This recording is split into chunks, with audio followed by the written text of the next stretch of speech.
What was that? That was weird. What I just did just then. Anyway, welcome everyone to the first episode of the Clean Slate Podcast. I don't know what you want to call it, rebranded or whatever. We're going to talk about Superman trailer, just some housekeeping. Got a couple of guests in the back, so just wanted to let them know that we're doing some housekeeping first. So just as at the top, this is going to be fun. This is going to be about being fun. This is about conversation. This is about talking about things that actually don't matter because we're talking about fictional characters and all those things. So if you're looking for drama, it ain't going to be here. If you're looking for personal life stuff, it ain't going to be here. We're going to talk about fictional characters, as as Ben Affleck says in the classic Jay and Silent Bob Strikes Back. All right, so Cole, how you doing? Yeah, pretty good. How are you doing? Pretty good. Pretty good. Hi, Rigo. I see you in the chat. Oh, and we have a very special guest. Classic Warren is back. Warren, why you don't have a icon at all? What's going on? I forgot my login.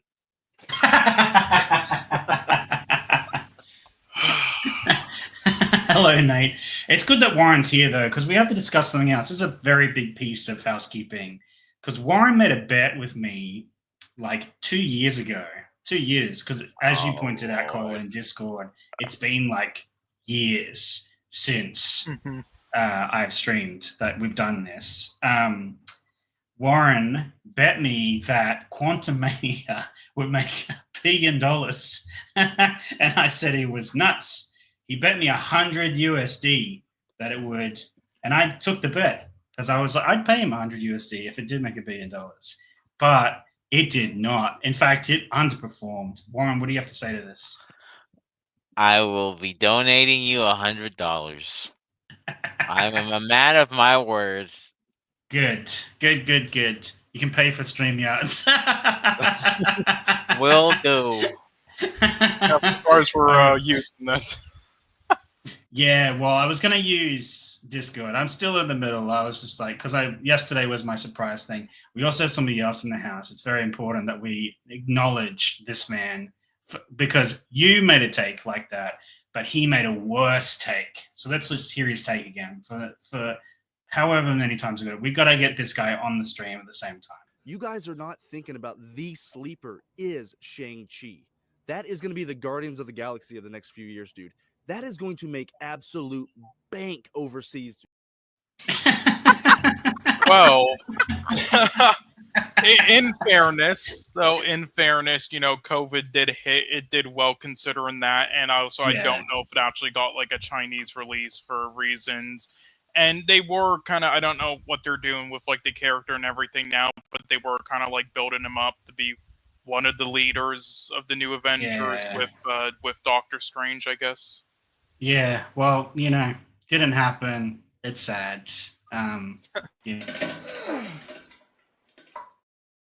That's kind of the way that Marvel went over the next few years. But we're here to talk about DC. Now, I gave my opinions on another stream with Nerdman about this. So I want to get Warren's opinion first and then Cole's, because Cole is a bit of a cinema fiend. He's a bit of a cinephile, everyone. Warren, however, he's like the Marvel man. Like, I feel like you're more of a Marvel man than you are DC. Is that correct, Warren? Yes, because Marvel's been winning. But I want good DC movies like you. Yes. So what I wanted to know was from you, Warren, what you saw the teaser trailer? Oh yeah. I looked at it twice. Yeah, we'll go over it. Like we'll put it up on screen and we'll go through some stuff that I wanted to talk about. But what are your overall impressions of the new Superman teaser? Okay, so I'm gonna preface this for people because I don't want to sound. I've never been a Superman fan. I just want to preface that so that if anyone hears my comments, they don't like think I'm a hater or anything. I'm not gonna say bad things. Superman embodies hope, right? When I saw that trailer, it wasn't dark and gloomy. It was bright. Superman looked beaten, but he even had a smile on his face in the parts of the trailer when he fell from the sky. Um, it all it encompassed was like people were rooting for him. When I saw that trailer, I was like, okay, this is a Superman movie. This I was talking to someone and I said, this trailer would be a modern version of a Christopher Reeve trailer. That That's high. That's high praise. High praise. because it if you looked at certain parts, it looked a little campy. Maybe I'm wrong. I mean, it'd be a little critique, but there's certain parts I was like, wait a minute, that look a little campy, but okay, cool. That's my first impressions. Of course, there's others, but again, there's only a 2-minute trailer, I think. So that's my it was what fans want. As someone who doesn't read Superman but knows that his whole thing is hope and being for the people, and I got that sense from the music. The music complemented the trailer so well. That's one thing I will have to say. Interesting. All right, we'll get into the music later because I have things to say about that. Hey, Basco. Thank you, man. Enjoy your show too. Cole, what do you think of the trailer? Thought it was amazing. This is what I want from trailers, and to not spoil too much and like what's going to be in the story and everything, just give us the feels and glimpses of everything in the tone. And this did it perfectly. It showed us a little bit of everything while still keeping some surprises in store. I just love the spirit of it and the music and how it's edited. Just really well done with that, especially the whole opening. And I also really liked how they didn't even show a title card for Superman. It's just bold. We know who the character is. We don't need it, and I like that. We have Hosea on the stream. Why can't I talk properly right now? We have Hosea on the stream. Welcome, mate. How you going? Hello, how are you, Paul? Thanks for the invite. I'm good. I'm good. Nice. It's good to have another person from the Southern Hemisphere on screen. Can we get your opinion? You told me in private, like that you watched this many times. What do you think of the Soups trailer? Okay, just to set up, Man of Steel was okay. I think I've soured on it as the years have gone by. I loved it when I came out of the theater, but as the years have gone by, I started to realize that's not really Superman, but whatever. The set photos of Superman in costume, I hated, didn't really like. The set photos of Clark in his wig, I hated, didn't really like. This trailer, bro. The first time I watched it, I was shocked. I had to watch it again. Because I had to confirm, are these goosebumps for real? Is this excitement for real? Are these emotions for real? I had tears in my eyes. I love this trailer, bro. Superman is back. He's colorful. He's hopeful. He's not smiling, not yet, but I suspect he'll smile in the movie. But yeah, damn, this looks good. Absolutely. I'll give my take now. Bradley and Austin will be on in a minute. But like when I watched this trailer, I stayed up till midnight because it released at 12 a.m. Australian time here. Hello, D. That's my beautiful wife there in the chat. You distracted me. Thoughts? No, back onto it. I really loved it. I thought this, firstly, and I've got the trailer up on screen because I want to go through some images here. Firstly, I agree with you that overall everyone's talking about the colorful nature of this. This did not look washed out. There was no grays. It was the suit on screen. I get what you mean somewhat about the suit, Jose, in like the set photos because it wasn't popping. But like when you get to like, this scene at the start of it and you can see him side on here and he's not in direct sunlight to a degree, but like just look at the blue like of that suit.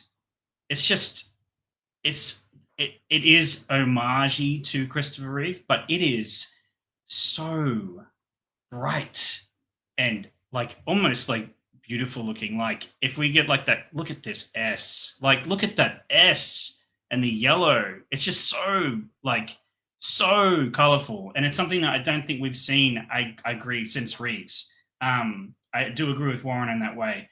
I do not. I do not think we've seen the colorful nature of a suit like this, and it's absolutely. I think pulling from. I can't remember what comic books it's pulling from, but I think Bradley knows which ones it's pulling from. But yeah, I think he said All-Star Superman yeah, for all yeah. seasons. There's a couple others, yeah.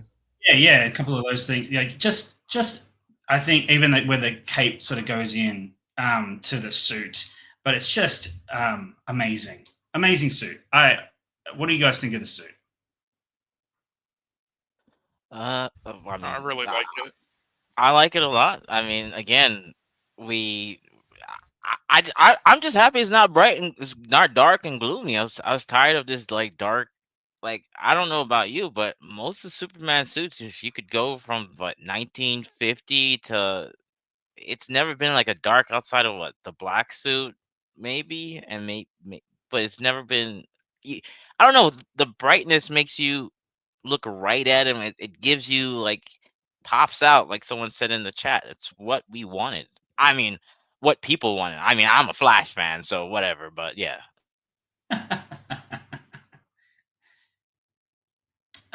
So what do you think, Jose? What did you think of the suit? So yeah, the set photos weren't doing it for me, but it didn't matter when it was on screen in action. All I saw was Superman. I didn't care that about the negatives that I had on it when I saw it in set photos. Seeing it in action was all I needed to be convinced that okay, this is the suit, this is Superman. Fine, let's fucking go, baby. I love the suit now. I love it. I love it now. It's fine. People have been talking about a potential second suit in the film. I'll be happy with that too. But if this is the only suit we get in this film, it's fine. It's all good. I love it. It's good. Yeah, I agree. There was a couple of big reveals in this trailer too. When I watched the trending go, because it trended in Australia, actually, I don't know if you know this, Jose, but Superman movie trended in Australia like after midnight. So a lot of people in Australia waited up to watch this trailer, and which I was kind of surprised at, because DC hasn't really garnered a lot of goodwill, like with the broad. I mean, there's the Snyder Bros, but then there's like the broad spectrum of DC fans. They really haven't done a lot to kind of cultivate that fan base. And yeah, I was surprised that it trended, but something that trended alongside it was our boy Crypto being in the movie, being an integral part of the movie. It looks like pulling him to the, I would assume, the Fortress of Solitude when he goes home. So I'll go down the line here. Cole, what do you think about crypto being in the thank you for that wonderful commentary, Dylan. So good. Cole, what do you think about the crypto being in the movie? Well, it's about time, that's for sure. And people are always scared of him and other aspects being put in. Like, how would it work? Will be too corny, but how they done it just in the teaser so far, I think they pulled it off in an excellent way. Still think back on all the people on Twitter getting angry over the dog they cast for it, which made me laugh. But yeah, and I also really like the even the collar they have for him. Good detail there, and the scene that played out as well with him flying or running or whatever to him was also really thrilling and great, and with the sound work as well, which is also what I kind of hope. Like my number one thing I'm hoping for when the film comes out and I see it in theater is like I really want like some scenes that are just really utilize the sound work and in IMAX and stuff where it feels like you're there as just like a citizen, and then you're just like here like the equivalent of like 50 jets just like coming near you, just like a jump scare in a horror film. I just want to feel that intensity. So yeah. Yeah, I agree. Warren, what do you think of crypto being in the film? Well, I can tell you one thing. This is going to be a cash grab. It's going to be a huge. The amount of, because I mean, people love Man's Best Friend. The dog is. I mean, the scene was very. I don't want to say heartwarming because that sounds cheesy. It shows going to be really integral, and we've been wanting. I mean, people have been wanting because from my friend, he's a Superman fan. They've been wanting to see Crypto on screen properly and represented. We've only seen him animated, right? So it's great to see that Gunn kept to his guns, no pun intended, with him. So I think it's good. I think it's great. I mean, Yeah. but I really think it's going to be a cash grab, though. It's going to be a huge cash grab. You mean like toy wise, or do you just think like as in all the kind of like Baby Yoda was like for Star Wars? Yep, just like Baby Yoda. Yeah, And all will they try the to non Superman pursue fans, all the girls like on Twitter that are non Star Wars fans, all gushing over Baby Yoda being so cute. Yeah, I think that's probably true. Hey man, hey, so Hosea, what do you think about Crypto being in the film? Is he there? Hello. Nope. Okay. He's having mic Might be issues. stepped away. This scene is the greatest scene in the trailer, in my opinion, when he saves this girl. Because, and correct me if I'm wrong, it's good to see Superman actually saving people and not him hovering in the air like Jesus and people crying out to him while there's a flood going by, almost ripping their house out from under them. Mhm. What do you think? What do you think, Warren? What do you think?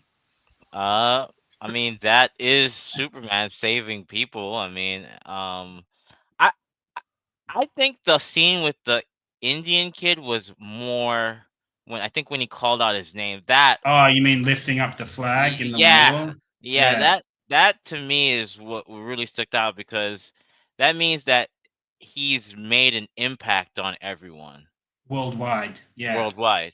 So that and like this looks really like that's the hope that people want, right? yeah. So that's what I thought the scene before was good, but I had this as my number one scene. Really? Okay. Cole, what do you think? Oh yeah, I did like this scene. Yeah, I did. I was relieved when they did show that scene of him saving the girl. I was like, yes, no scenes of him crashing through buildings with people in it. Nice, just him saving people. Yeah, No, there well, were. or jumping over an oil tanker as it goes into a building behind him and Yeah, explodes because it looks cool, but he would stop yeah, the oil tanker yeah. It was well and say, done. yeah, Did kind yeah, of remind me of moments of like Shazam as well with it, and there were people like memeing the scene, like what was she doing? I'm just like, look, it was probably like happening in super speed, like the Flash, right? I doubt somebody in that position could like react in time and know what's behind them. So it's gonna for look a sure. bit corny like that and out of context of it. So yeah, Jose, you're back, correct? Yes. Yeah, I'm back. Yeah, so yeah, Okay, I'm back. awesome. I'm back. So what do you think of this scene? Like, I think it's quintessential Superman where he saves this little girl. Oh, this was besides the crypto pop. It was so clever of James Gunn, sorry, to have this shot straight after crypto because it was the beginning of the high. Then we have this shot of that beautiful super speed in slow motion. The slow motion use in here was beautiful. You should take note, Zach. No, I'm just kidding. It's too late. He looks like he's hitting. He looks like he's hitting on her neck a bit too hard, but no, yeah. Everyone is saying this. I love it. This is funny. I thought it was a great super shot. Everyone is saying that he's like, looks like he's breaking her neck. I think but in like slow mo, I feel like he's like sort of like doing it gently. I feel like he's like, plus with like shrapnel and everything, like. Yeah, you never he's know. trying to hide her face from like getting his blood. Yeah, like it can easily happen. It can easily happen no matter how like well you do it. So yeah, it's important. Yeah, my favorite thing though is he's putting his body in the way of her. Like that's Superman. Like that's quintessential Superman, and I've not seen anything like that. Yeah, I saw. Yeah. So yeah, I saw someone say that in the BVS trailer we see Superman saving objects. We see him saving a rocket ship, that big oil ship, whatever. Yeah. this is the first time we've seen that's in Man of someone Steel. I'm pretty sure it's Man of Steel that he saves that oil rig.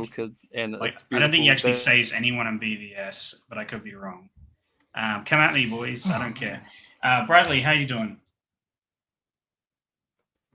Hey, how's it going? Oh, good. Okay.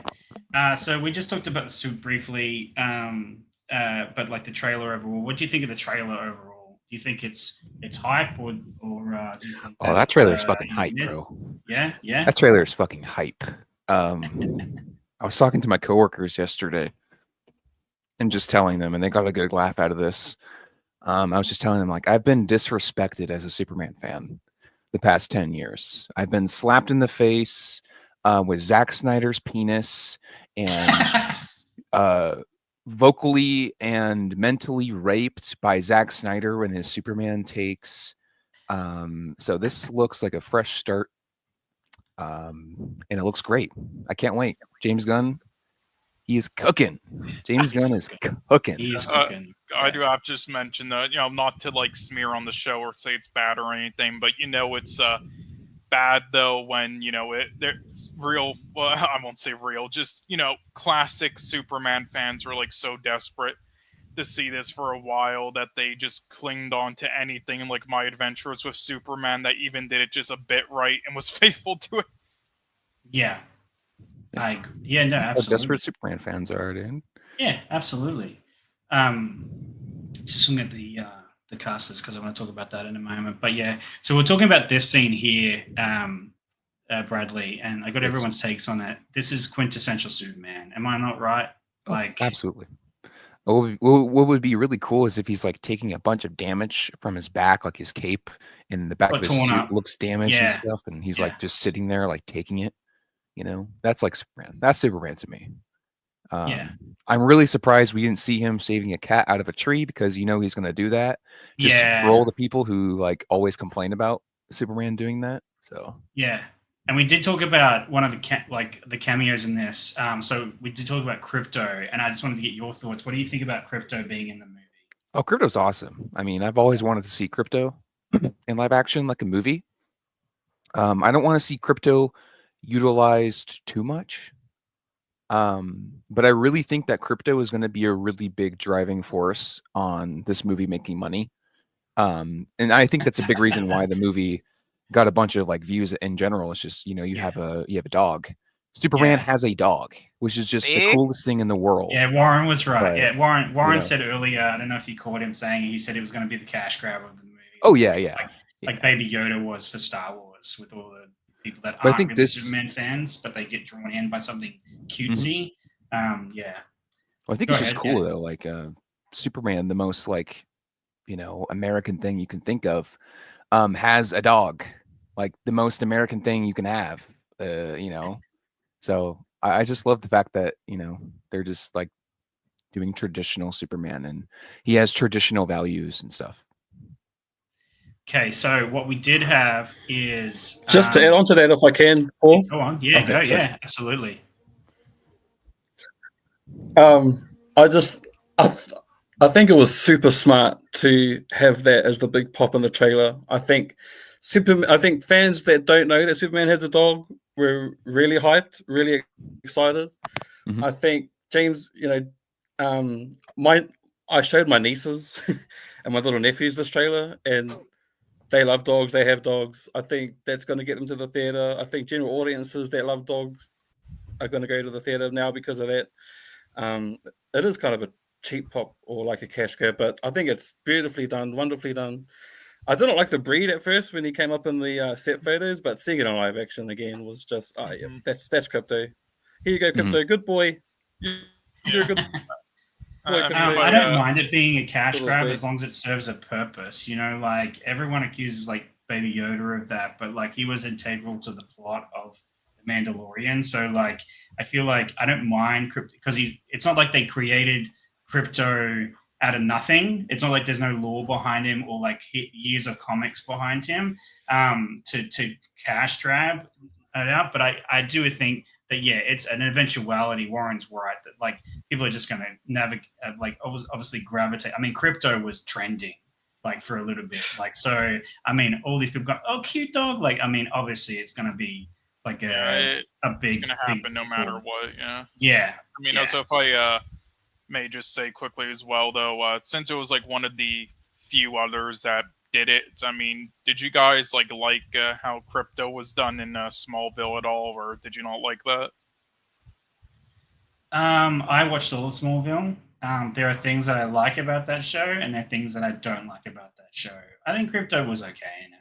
Like, he's not amazing, but he was never on the big screen. You know, like it's kind of like Kid Flash was done pretty well, but he wasn't amazing. Like, I guess, like for me, Smallville had some big bigs, but some really low lows, and so it kind of like middled out for me. As like, it hasn't aged well over the years, and I used to love Smallville, but it's kind of not aged well.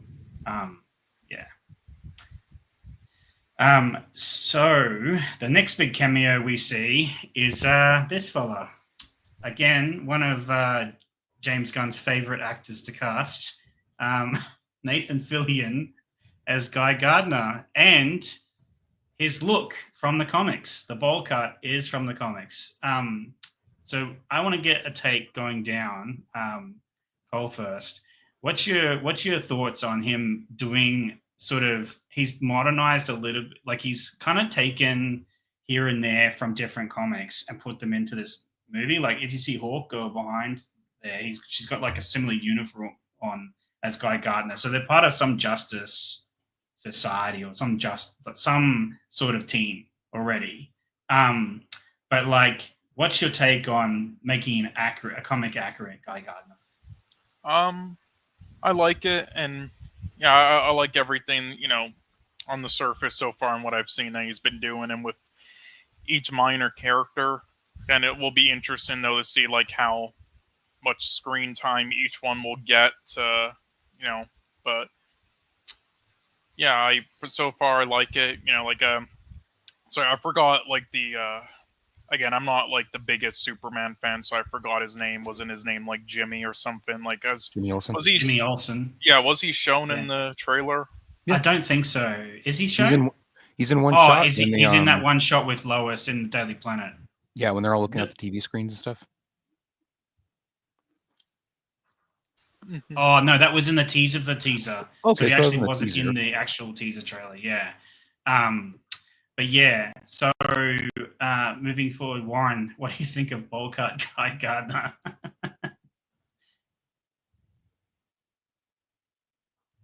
Warren disappeared. Well, no, I someone was talking to me. Sorry, what'd you say? Okay. I said, what do you think of bowl cut Guy Gardner? What do you think of this cameo here? This is the part that I thought was a little campy because he's kind of like Guy Gardner's not that old. Like Guy Gardner's like in his 30s, and it's like I'm gonna give the benefit of the doubt that he's gonna perform the role well, but that's just me nitpicking. I'm not a Green Lantern fan, never have been. Thought his powers are whack. Yes, you can throw rocks at me. I don't care. I think it's whack. Ooh, I got a ring on my finger. What if someone cuts it? What if someone just throws something and cuts his finger off? He's nobody. So yeah, that's just me. That's my little rant. But I mean, what I like about this scene is that they're establishing other superheroes without having to like. So they're like, okay, Superman exists. The forgot the race of Hawkgirl, and then also Green Lantern. So that's great to see, and I'm sure you're going to show the other cameo. So it's great to see that he's like putting hints in without like, he's establishing this universe very really carefully was what I'm going to say. So, but I think it's good. I think he's gonna probably do the role well. I think my nitpick is I think it would be better if it was just a bit of younger guy, because Guy is not like he looks like he's in his 50s even with the bowl cut and everything. I'm sorry, that's just me. I agree with the dingus down here. I am really a big fan of Green Lantern, and I really want the Lanterns to do justice. Absolutely, I hope it does. I really, really, really want a good Lantern show. Really, after that last one. This is the first Green Lantern we see on the big screen since Ryan Reynolds did that god awful movie. So I mean, the power looks really good here. He's obviously shielding the whole building against this crowd that's following him. I'm not sure what Superman's doing over here, over some crypt or something. But yeah, this is apparently someone said earlier, yeah, it's Maxwell Lord's outfit. So it's Maxwell Lord's team of people. Because, yeah, even, I keep want to call him Mr. T, but it's not Mr. T. It's Mr. what's Terrific. his name? Mr. Terrific is also in that outfit later on. We see him. Yeah. So, what do you think, Bradley? What do you think of Guy Gardner having the comic accurate bowl cut? Oh, I love it. You know, I love, and to kind of like back up on Warren was saying, I'm fine with him being older because James Gunn has made it clear he's going for older characters. Like Hal Jordan is going to be much older. And if you guys didn't see, we saw Kyle Chandler's look for Hal Jordan the other day. He has like a gray hair and gray beard with a little bit of black in between. Like he looks great. So like there's going to be characters throughout the DCU that are going to look older and going to be older because they've been around for longer. Superman hasn't, which I kind of like. You know, you kind of have this. I'm wondering if they're going to do this. They're going to have this dichotomy between the characters of like, yeah, Superman has been around for a while, but not as long as these guys. And so they kind of have that back and forth sometimes. I'm like, oh, what should they do and what should he do? And who's, you know, so I kind of liked it a lot. And Guy Gardner is meant to be a complete asshole. So I can't wait to see him just be a complete dick to all the heroes. And it's going to be great. Yeah. I think Nathan Fillion is a perfect cast to this, to be honest, because everyone wanted him to play Hal Jordan. So it's kind of funny that like James Gunn has gone like, oh yeah, that's nice fan casting. Let me put him in this instead. And so he's still a Green Lantern, but we'll put him in this more like a-hole kind of. He looks like a Logan Paul in this picture, to be honest. Oh my God. Yeah, we'll see. I think maybe he's older to pass on to Jon Stewart. Maybe that's why for a Justice League movie. Pass on to Jon Stewart so that like we get a younger Jon Stewart and a younger team of Justice League. I think the Justice League are going to be younger. Where I think you're right, Bradley. I think the rest of the universe is going to be a little bit seasoned, and like the rest of and this kind of connected universe and the Justice League is going to be a lot younger. Like Hawkgirl and stuff. Yeah. What do you think, Jose? What do you think of bowl cut Hal Jordan? Not Hal Jordan. Bowl cut Guy Gardner.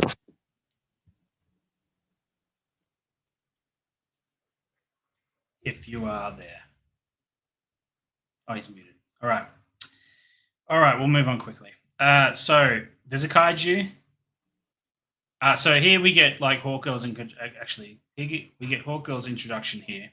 Now, for a teaser trailer, the CG is actually really good. Yeah. Like at first I was like, oh, this is a bit janky. I remember I was reacting live with Brad and Tim and all that. But like at first I was like, this looks a little janky. But now like I have seen it a couple of times. The motion blur hides it for us, which is good. But I love these feathers over the... Yeah, it looks so cool. I love these feathers over the... Hey, RJ. Stuff. Hey, RJ. Hey, RJ. I love that. And I think I don't think Superman's fighting this beast, but then again, you see him save that girl from the foot of the kaiju. I think this is Hawkgirl's villain, to be honest. But that's just my own personal theory. But she looks great. I like that. Yeah, and people are going on about the outfit. I mean, the Snyder Brothers, we'll talk about them in a minute. There's some funny stuff I want to show the stream at the end. Yeah, I'm fine with it. But the outfit is Maxwell Lord's outfit, so it makes sense that they're all in unit. I wanted to ask you guys something about one of those shots that we just saw, because I just thought of this in my head. That shot of him looking down on those stone. Yeah, that shot. Yeah. Do you think so? I'm assuming, because if you zoom in, you see a bunch of names on there. I'm assuming that's a memorial. So I'm assuming that in the past, Superman couldn't save everyone in a situation. And so these are all the people he couldn't save. And so he's they're angry at him because he couldn't save them. Yeah. Or they're angry at him for something else. And he's like going here to kind of remind himself, like, you know, I don't know. I kind of thought of that. Yeah. Yeah, that could be it. It could be a memorial that he's come down. Because remember when he's walking in, he's all dirty, like he's been in a battle. Yeah. And they're all angry at him. That's such a great shot too. Of someone pointed out like that's one of the greatest Superman shots. I'm like, I can't agree. Look at that, Jerry. More. That. I know, it looks so good. It's like a little homage to the curl, to the Reeves curl. I like that there's homages to different Supermen in the suit, and even the way his hair is. It's good. It's like a full thing. Well, I'm glad. And yeah, go. Yeah. Oh no, I'm glad they cut out Legacy from the title, because if they put Legacy in here, I'd be like, okay, I get it. It's Legacy. Because basically the whole trailer gives away that this is a Legacy film. Yes, and yeah, we have a kaiju movie. What do you think about this dragon kaiju thing? Looks cool. I mean, it makes sense. There's Superman there, by the way. So there you go. I didn't even notice that. Yeah, I just noticed that myself. When I was like, "What? That's Superman." So he is fighting him. Yeah, because it's the blast goes right into him. Oh yeah, then they show like him getting blasted. He's blocking the building. See, this is what Superman should do. He's blocking the building from getting destroyed. Yeah, not throw the kaiju into the building, you know. Amazing. This is so good. I'm glad I caught this live on stream. I just caught that he's actually the one blocking the blast. That's amazing. That's great. Yeah, I'm just glad we're finally getting this, and also seeing other heroes and stuff show up in a Superman film. This is what I wish they could do in a Spider-Man film, and maybe in the newest one with like Johnny Storm. You know? Oh yeah. Daredevil, all those characters. Yeah, that's probably why he's burned. That's probably where the burns come from. Yeah, from the monster. From stopping the monster. Yeah. Oh yeah, and then we have like this scene. So we have some romance between them because we see the kiss later on.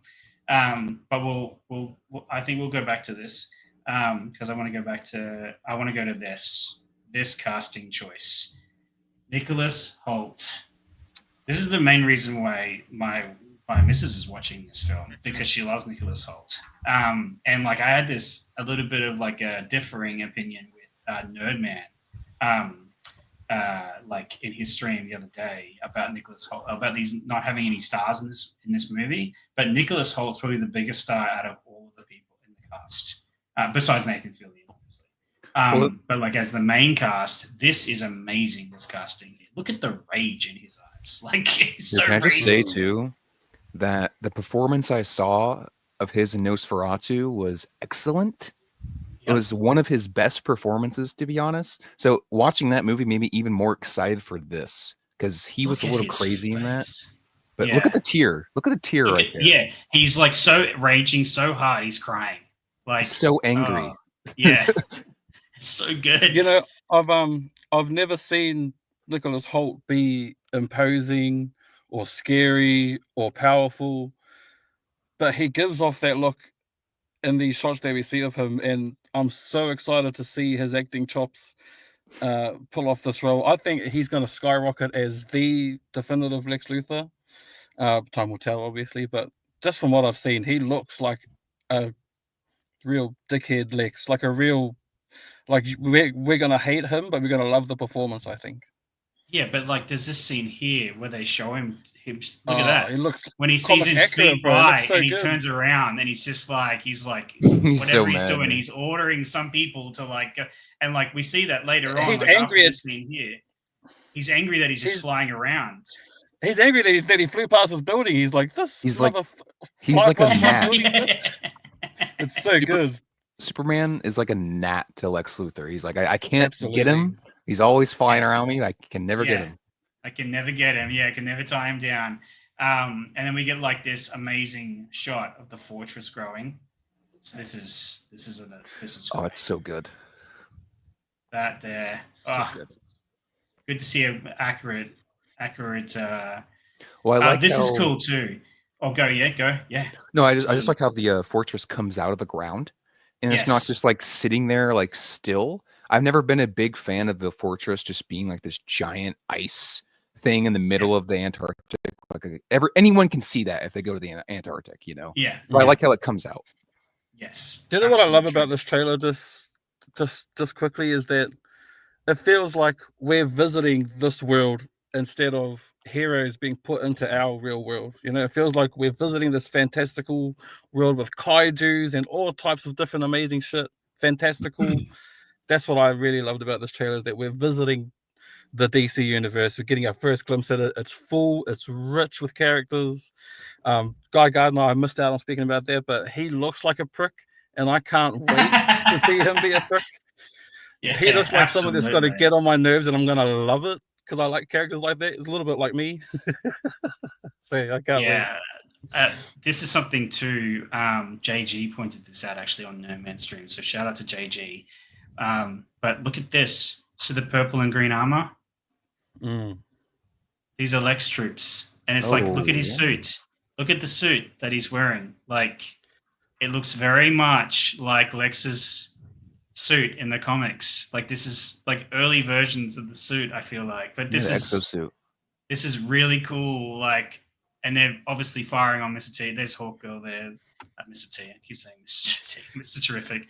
But yeah, they're all like, and this is a desert area too. So I feel like that battle scene earlier where he's like Superman, like I feel like this is linked to that scene. But yeah, look at that. Do you think that we'll see Lex Luthor in his exosuit this film? Because in that shot that you showed of him with the tear, he's a little bit scratched up, you know, a little bit bloodied up, just a little bit. I feel like maybe. Or was it too early? I feel like maybe at the end. I don't know. There's a lot of stuff. We'll talk about this in a minute because I think there's a lot of. One of the critiques is there's a lot of things in this trailer. Like there's a lot of things little oversaturated. Then we get this classic comic, like still, like where they fly up together. It gets like this is classic Superman, classic Lois and Clark stuff. Yeah, and the twisting around thing. This is very reminiscent of this whole scene here where they're twisting around is Christopher Reeve's like Superman. So there's a lot of homages. I think a lot of comic, like pulling from comics. What do you guys think of this? A lot of Superman mythology. The romance of Lois and Clark. Cole, you go. Oh yeah, I really love it. Again, great homage. I also really like the other scene at the very end as well. It's like finally like utilizing that stuff, like showing those things in the background and shots like that iconically. It's stuff that like honestly video games have done better than a lot of DC films with doing so. So yeah. What do you think, Warren? I think I like it.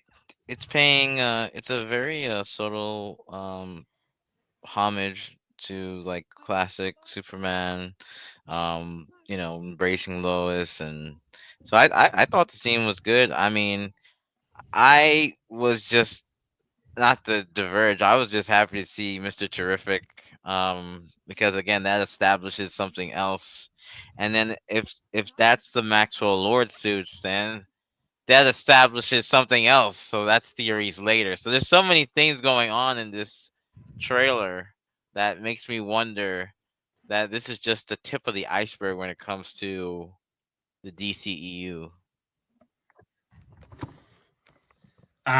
So I agree. Mr. Terrific, it's good to see him again. The last time I saw it there, he's fighting Ultimate. The last time I saw him was like in the Arrow universe. So it's good to see him on the big screen, I think. Even though he's like a secondary character to a lot of comics, it's good to see like actual like different characters on screen that we haven't seen on the big screen before. I feel like this is something that's good and exciting about DC, or the direction DC's going, because I don't want to see the same characters. I mean, I had this like disagreement with Nerman about this. He's like, I want to get the Justice League as soon as possible. I'm like, no, the modern audience firstly isn't ready for that, because and I always refer to my dad as the modern audience, because like when the Suicide Squad came out, Dad was like, didn't DC just make one of those? Like, and it's just, that's how the modern audience thinks. They're not in the cinema sphere. They're not on Twitter. They're not looking at the next movie that's coming out. Well, that's why they hear the title of the same movie twice again, and they're like, didn't they just make that? Like, so yeah, I think we don't need Justice League right now. We need established canon characters, a canon universe, a prime universe, no Elseworld stories. I don't want any Elseworld stories from DC. I just want to see the universe build slowly over time and give us like these little, I agree, like Warren, like little hints of different parts of the universe, like that can be brought into the light later. So I feel like we need that sort of thing. And if this movie pops off, I feel like that's going to give DC room to breathe with these characters. I think that's what we need. Yeah. I'll do another bet though. I'll do another bet, Oh my Paul. God. Don't you worry.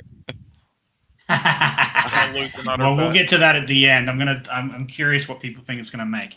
But yeah, Bradley, haven't heard from you a bit. What do you think about like the addition of like Mr. T? I keep saying I'm gonna just kill him, Mr. T. Just call him Mr. T. Because he's black. Yeah, Mr. T. What do you think about like that? I mean, he's got a T on his face. Whatever. He's terrific, Mr. T. It's still the same thing. Same thing. Same thing. What do you think about like the addition of these little characters? Do you agree with Warren? Like that it's giving hints to other parts of like the Superman universe and the DC universe combined, that like dropping a little bit here and there to sort of get people who are comic fans invested, as well as that broad spectrum audience invested in like the scope of this movie, like crypto and all of that. Like bringing in the modern audience, right? But also the comic people that are like looking for those little hints, you know, to the rest of the universe. Well, I think more characters this could go either way, to be honest. And this kind of goes for a lot of superhero movies that use like non-conventional characters that the general audience doesn't really know about. It's a really great thing. It's a really good thing. It's a great thing in terms of like, yeah, these people who don't know who these characters are and just know who Superman, the Daily Planet, and Lois Lane is, and Lex, and whatever. They kind of have another reason to see this because they're like, oh, I've never heard of Mr. Terrific. I've never heard of Guy Gardner. I've never heard of Hawkgirl. I've never heard of Metamorpho and stuff like that. So I think that's a really great thing to establish in Superman. Not only that, but Superman has been solo in his own movies for how many movies without any really characters supporting him? Almost all of them. If not all of them. I can't think of a single Superman film where a super friend came and helped him. Not one. So this is going to be really cool. Not only that Crypto's in it, Mr. Terrific, Metamorpho, some of the Justice Society members. It's great for comic readers and it's great for the general audience because they get something new out of Superman, which is really hard to do, you know, in terms of like people's box that they put Superman in. Like you can do they could have done all this stuff with Superman 50 years ago, but they didn't know how to, and they didn't think like this, right? They thought, oh, how do we adapt Superman to be more palatable for an audience that just sees him in the comics as some overpowered, you know, boring character, which is the furthest thing from that character. But if you actually know about him, and I think this movie's going to do that. This movie's going to really show people that Superman is more than just Superman by himself, you know? I just wanted to add that I think this having these characters and such like supporting characters, as someone said in the chat, is they're not going to overshadow him in his own movie, right? And it's still, because you don't want that, right? Because like if let's say they didn't cast like Guy Gardner and Hawkgirl, but instead you had Wonder Woman, or not to say they're trying to do Justice League, but you had like a Wonder Woman and Flash. People were like, "Wow, I want to see Wonder Woman more. I want to see Flash more." Whereas you know that a Mr. Terrific, a Guy Gardner, or Hawkgirl are going to back up Superman, and they're not going to really take that screen. They're going to have the screen time, but you're not gonna you're going to be more inquisitive later. Like, okay, who is this? Like Bradley said, who is Hawkgirl? Who? And then they're gonna do their not most, but you're gonna get that few that's gonna do their research and actually might look up the character and say, oh, this leads into Hal Jordan. Oh, this leads into, you know, like, I don't know, Maxwell Lord and all his stuff. Like it's gonna, you know, it gives you a little bit of like adds that inquisitive mind to it. Mm-hmm. Yeah, no, I agree completely. I think that there's like a whimsical nature to this trailer. I think there's going to be a whimsical nature to Superman. I completely agree with Bradley. I think we need like that fantastical superhero. And Superman is the perfect person to define this. I've seen criticisms of like it doesn't work in the modern world. You just have like facial recognition and all these sort of things. I think you have to suspend your disbelief. You're watching a comic book movie.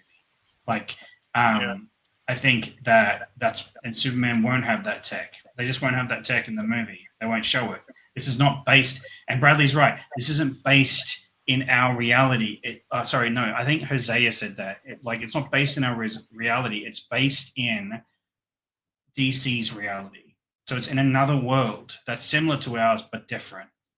And I think that is the way to make these movies so that we're not comparing to our real world and like how would this actually work in that real world? It's not our real world. It's not our world. It's a comic book world. It's not grounded. This is the problem. People have been brain-rotted into this grounded reality comic book movie thing. No, this is not a grounded movie. It's a dude who came from outer space who is recharged by the yellow sun. This is not a grounded Superman. This is a fantastical Superman. He's going to do fantastic things. He's going to be the symbol of hope, right? With his brightness and his colorful nature. So I don't see this grounded reality. And I think that's what it is. I think I was talking to somebody about this. No, I was talking about this with Nerman. Superman is like the fantastical character that we can go anywhere with, out of space. Brainiac, all these things can come and you can have a human in a kryptonite suit fighting him, right? Like Luthor. Batman is your grounded DC character. He's the world's greatest detective. He can do the grounded, gritty, on the ground stuff. Superman is supposed to be fantastical. He's supposed to be out there, doing amazing things. And I think to try and ground him, which is what DC tried to do in the past, it didn't work. And that's why that universe died.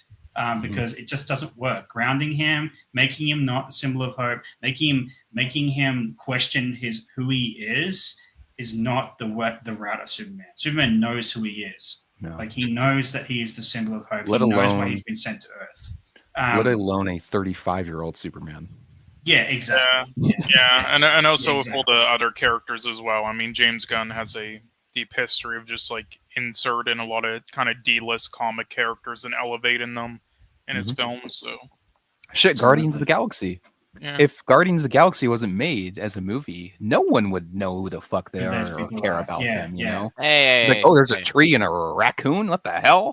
Really niche comic. Yeah, niche comic. Yeah. And those movies, that's $1 billion franchise right there. So, I knew about them. Oh, they are Maxwell Lord because Sean Gunn plays Maxwell Lord. He's in the casting list. I was just looking at the he's in the movie. List. Yeah, he plays Maxwell Lord. So you know who I can't wait to see the movie though? I can't wait to see a good old Kara. Okay, I can't wait. I want to see some Kara. Oh yeah, nice. Oh well, actual blonde-haired Supergirl. Yeah. Some actual Supergirl that's going to appear again. And I'm not against. I thought she did a good job in the Flash. I just was like, we're never going to see that character again. So what's the point? But yeah, so we have Austin. He's joined us. Welcome, Austin. Hey, what's up, guys? I'm sorry I'm late. That's all right. We talked at length about it. But hey, I just got off. But I just wanted to get your opinion. What did you think of the trailer overall? And I guess because I was about to lead into this, what's your most hyped part of the trailer? What are you most excited for out of this trailer, out of this movie? Well, first of all, I liked the trailer a lot. I thought it was very, very well done. I think I said for me, it feels like it showed all of the things that it kind of needed to for a new Superman in a new era like this, right? I saw a lot of people kind of complaining, oh, we've seen a lot of these things before, which some we have, and I think that's perfectly fine. I think you have to realize there is a lot of contention, right, about this Superman. It's not just Snyder people. You still have, Reeve diehards that didn't accept Cavill, that aren't going to accept this new guy. It's very weird how the casting of Superman isn't like other, characters. There's people very much have their one, and that is it for them. And so I thought it did all the right things as far as like you got a little bit of Snyder in there with like the action, the slow-mo, just like the intensity. I mean, it opens with him all beaten up in the snow. That's a Snyder move. Come on, people. But you're getting a lot of it's a lot of attraction for all crowds. There's something there kind of for everybody. I think for me, the biggest one, because I'm not the biggest Superman live action fan, Smart man. is I see a lot of animated series in there that, like them just being so involved in the universe and the mythos of Metropolis and, the JSLA or whatever. You have Hawk Girl in there and Mr. Terrific and Crypto and fucking, this is a lived in mythological universe, and it feels like it just from the trailer. So overall, I absolutely loved it. My only qualm, I don't hate it. I definitely do like it, and it's grown on me, and I hope he gets a new one, but the suit does feel a little chunky still for me, for my taste. And I get, like, James Gunn explained why it wasn't fitted and had abs and all this, and I like that, I do. But also, I'm gay. I know what David looks like without that shirt. I know how hard he worked. Show it off a little bit. Let's see the muscles. Come on. Let's see the muscles. So yeah, that's my overall. I don't really need him to show that though. Like Superman to me is not about showing muscle. I don't need him to, but bigger, I know he has to. So let me tell you this. In the 90s, Superman in the 90s, I fucking hate how fucking huge he is in the 90s. Wait, huge I where? fucking hate. No, He's all the ginormous. muscles. I can tell you where David is huge. The death. Well, I know that. Like the death of Superman. He's huge in that fucking comic book. And in the 80s and 90s, he's huge. I don't like Superman big. I don't like that. To be fair, Superman doesn't need to be buff, and he doesn't need to show that he's buff. And I love that there's not superimposed abs on the suit because that's just so cringy. I love that. I don't need Superman to display his strength physically.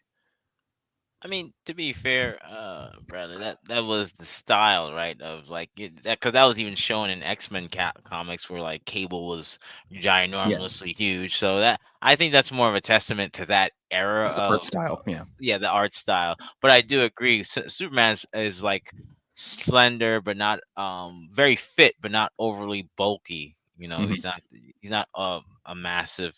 So I do agree with you for the most part. Yeah. Well, I don't mind him bulky. It's just like, and I get that it's the art style. It's just like it just implies to me that he's holding back even more strength to not kill people. and I'm wondering, I'm like, how much is he holding back when he's that big? So it just like makes me think like stuff like that, stupid stuff. But I don't mind him being huge but I prefer this look where he's like not, over bulgy. Like kind of Cavill was. Cavill looked good, but I don't know. Just like him fighting Batman, I'm like, dude, Batman would be dead. Like if he used if he used one punch of like full strength, he'd be dead. Stop coping. Stop the cope. Stop the cope. He's not even gonna let him land a punch. Stop that cope. Awesome. Hi. Hey guys. Hi, RJ. Hey, what do you think? What did you think of the trailer, and what are you most excited? It was absolutely horrendous. Zack Snyder needs to be brought back. Wow. Get him out. Snyderverse. Goodbye. Fire James Gunn. No, I'm just kidding. It's a great trailer. I mean, I really don't have much else to really, add in terms of my own opinion outside of analysis of it because, it's a really good trailer. I think it hit all the emotional beats I really wanted to. I said it before. I got kind of emotional watching it the first time. Just because that music swells up, it just invokes emotion out of me, I guess. I don't know. It touches you in certain places? Yeah, in good places, though, not bad places. There are no bad places. This is John Williams, right? He returns for this? And yeah, now that's the other thing I don't know if it's John Williams. I think it's like this weird electric guitar version of it at the start. It's a remix by John Murphy. Yeah. That's my only thing. I don't hate. Now that's the weird thing. It's like I'm not like these weirdos that are gonna complain or like I don't hate it. I do wish they would have gone with like another original theme, you know. However, that remix was pretty damn fucking cool. Yeah. They did a great job remixing it into like a punk rock guitar, you know. So like they did a phenomenal job. Like I definitely would have complained way more if it was just the same John Williams score and they did nothing, you know. This has they did their own spin on it, you know. Yeah, this has, you know, They a did spin that with on it. Footprints, you know? It feels modernized. So I don't hate it at all, but I think probably what upsets me more is it just kind of feeds into that whole fan base of he can only have one theme and it must be John Williams forever and ever, you know. Yeah. And that's my only complaint, but other than that, I like it. Yeah. One other Yeah, thing I is, think it was like, just, you know what, it was just the swell of emotions, not just with the music, but just the imagery that was in that trailer. You know, you have the scene of him saving the little girl, the scene of the boy looking at the flag. Like that trailer was trying to evoke emotion out of you a little bit to kind of remind you of what this character is and what he means to people. You know. well, that music, I think it's important to sell this movie right now because you had 10 years of whatever the fuck we had with Superman before that, and it had no inkling of hope. Neither the music or the film itself. Hold on, As much as I do, Hans Zimmer score was hopeful. let me finish what I'm saying, please. I do like the Superman score. I do like how simple it is. It's 2 notes, and I do love how the Lex Luthor theme song is the same 2 notes but turned backwards. That's I cool, do yeah. think that's genius. I do love that. But the Donner theme right now, I think, is very important to sell Superman. I said it in my video the other day. Like, I wouldn't have cared if they didn't use it or if they did use it. It was kind of like a win-win for me. Like, I kind of really didn't mind. No, I'm with you, Bradley. I think that it symbols a return to form, but different. That I think And that's I think that's the what main it's thing. supposed to be. Yeah, like I feel like this is about returning to the source of what Superman is, who he Right. is as a person. Yeah. We've done our little fantasy world of dark, gritty Superman that didn't work. We're heading back to Reeve Superman, where you'll believe a man can fly. That's why that little look up, and everyone's I love that tagline. That's a phenomenal. getting into that tagline. Well, not everyone. All the Steiner Bros are, and it's like no, it's simple. It's simple. Like it's like you will believe a man can fly. Look up. Yeah. Like this is what Superman is. It's so funny. Of the 2 world, words the DC world. encapsulates the hope of Superman. It encapsulates obviously physically. Look up. He's flying over you. You know, like it just those 2 words encapsulate a lot of what Superman is. So yeah, very smart in that marketing. One other word Paul mentioned too that encapsulates Superman is simplicity. And I mentioned this in my video the other day too, is simplicity is a key factor of Superman. Superman does not need to be complex. He does not need to be this overly like complicated person or a hero, because he's not. He's a very simple hero with very simple problems and very simple connections with people, and has very simple ways of doing what he needs to do to save people. I think I get what you're. But at the end of the day, there is that underlining of just humanity underneath that simplicity. Right. And Superman, to me, and Superman is more human than all of humans. Superman is the human 101. Like, this is how you should act and live as a human being. That is Superman. So all the humans around him are just striving to be that. That's a little bit debatable, buddy. I have some issues with that. How is that debatable? I think it's very debatable. Look, I understand what you're trying to say, and I'm gonna reword it and kind of see if that's more what you're going for, which is that Superman gets a lot of shit because he's the Boy Scout, right? And I think that's, like you said, that is his character. That is key. The fact that he is the best of us all. He knows, he's more human than some other, however, that doesn't make him simple. Humanity in itself is incredibly complex. I didn't say he was simple. You did. You said he is simple and that you like him. The way simple. Dude, I said the way he acts and the way he does things. The symbol of Superman is simple. But when you look at the underneath the symbol is when you really see the complexity of human nature. That's what I literally just fucking said. I see. I didn't hear that. I heard the whole like. No, way, you again, look the at way surface level Superman is simple, right? Stands for hope. You know, you want to be just like him. Blah blah blah. That's not really what all is he about, right? That's the human perspective of him, right? But the people who know him, like Lois Lane, they really get to go into that complexity of his character and his loneliness, because Superman is very lonely. He doesn't really have anybody but humans. Well, yeah, and I think there's a lot of complexity for me. Like, it is weird. I get what you're trying to say, in that, like, again, because there's the complaint, right, of that, like, he's very boring. Superman's very boring, or whatever. He's not. The man's overpowered. Let's just say right? that. Or all these things. But I think that's where you want, like, the complexity is, like, he is, very easily overpowering and all these types of things, but. And what Gunn even mentioned with this film, right? He sees the kindness and humanity that they don't see in themselves. It's a very complex thing, and he's able to see that because he's alien. He's on the outside and all that.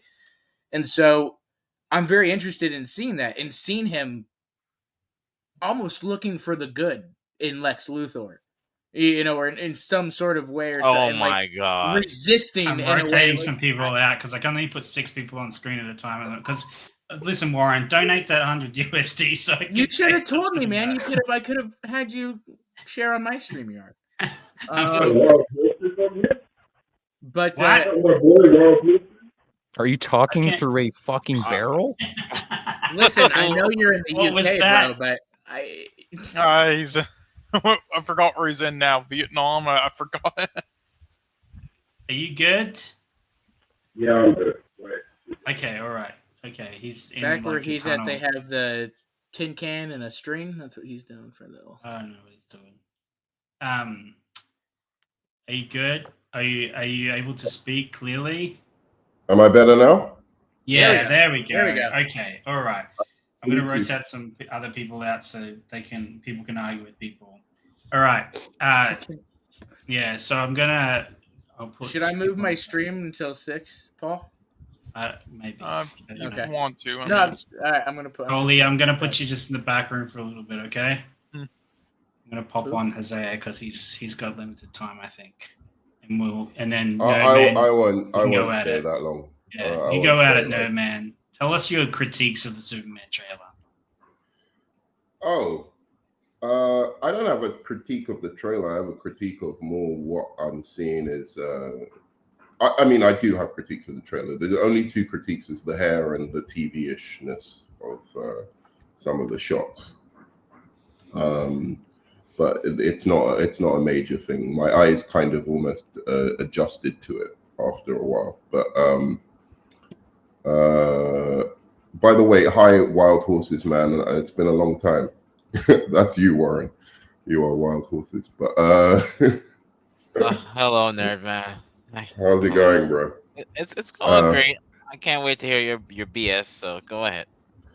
No, I like the vibe of it. I really like the trailer. The only problem I had was it wasn't so much that there's too many characters.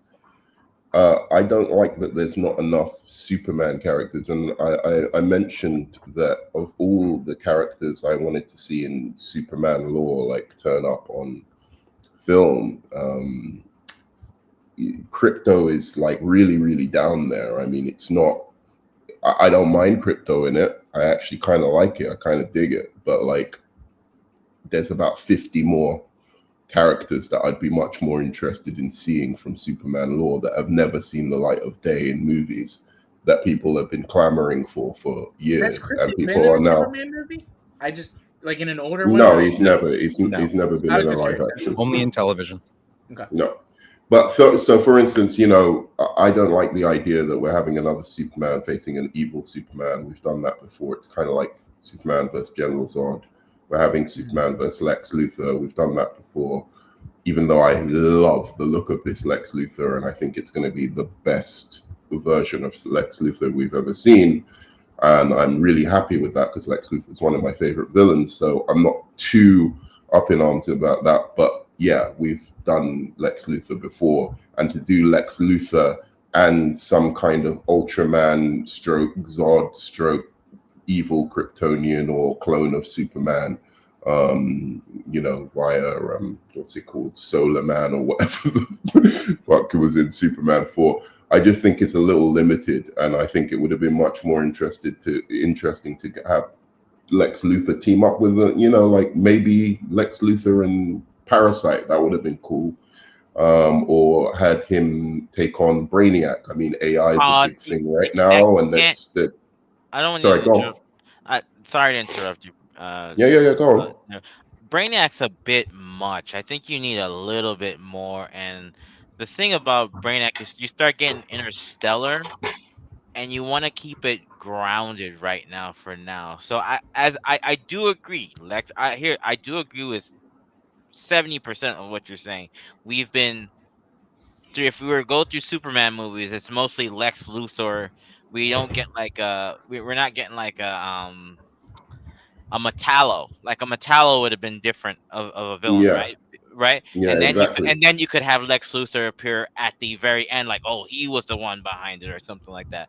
But I guess they Right. just want to stay grounded, because I think Brainiac, you need more heavy hitters for a guy like Yeah. No, I was bringing up Brainiac more in the sense of like I would have rather see him than Crypto. But anyway, I get what you're saying, Brainiac. I would like him for a sequel, although I do think he's incredibly relevant as a villain right now. Like AI and everything that's going on with that. I think you could make a lot of commentary with that. But yeah, like I think one of the biggest complaints about Superman movies, and one thing that people are ignoring right now, is that Superman is they often complain about the villains in Superman not being up to the task of really presenting a challenge, or they're just like hit Superman but evil. Well, and the fact that we're kind of doing that again bothers me.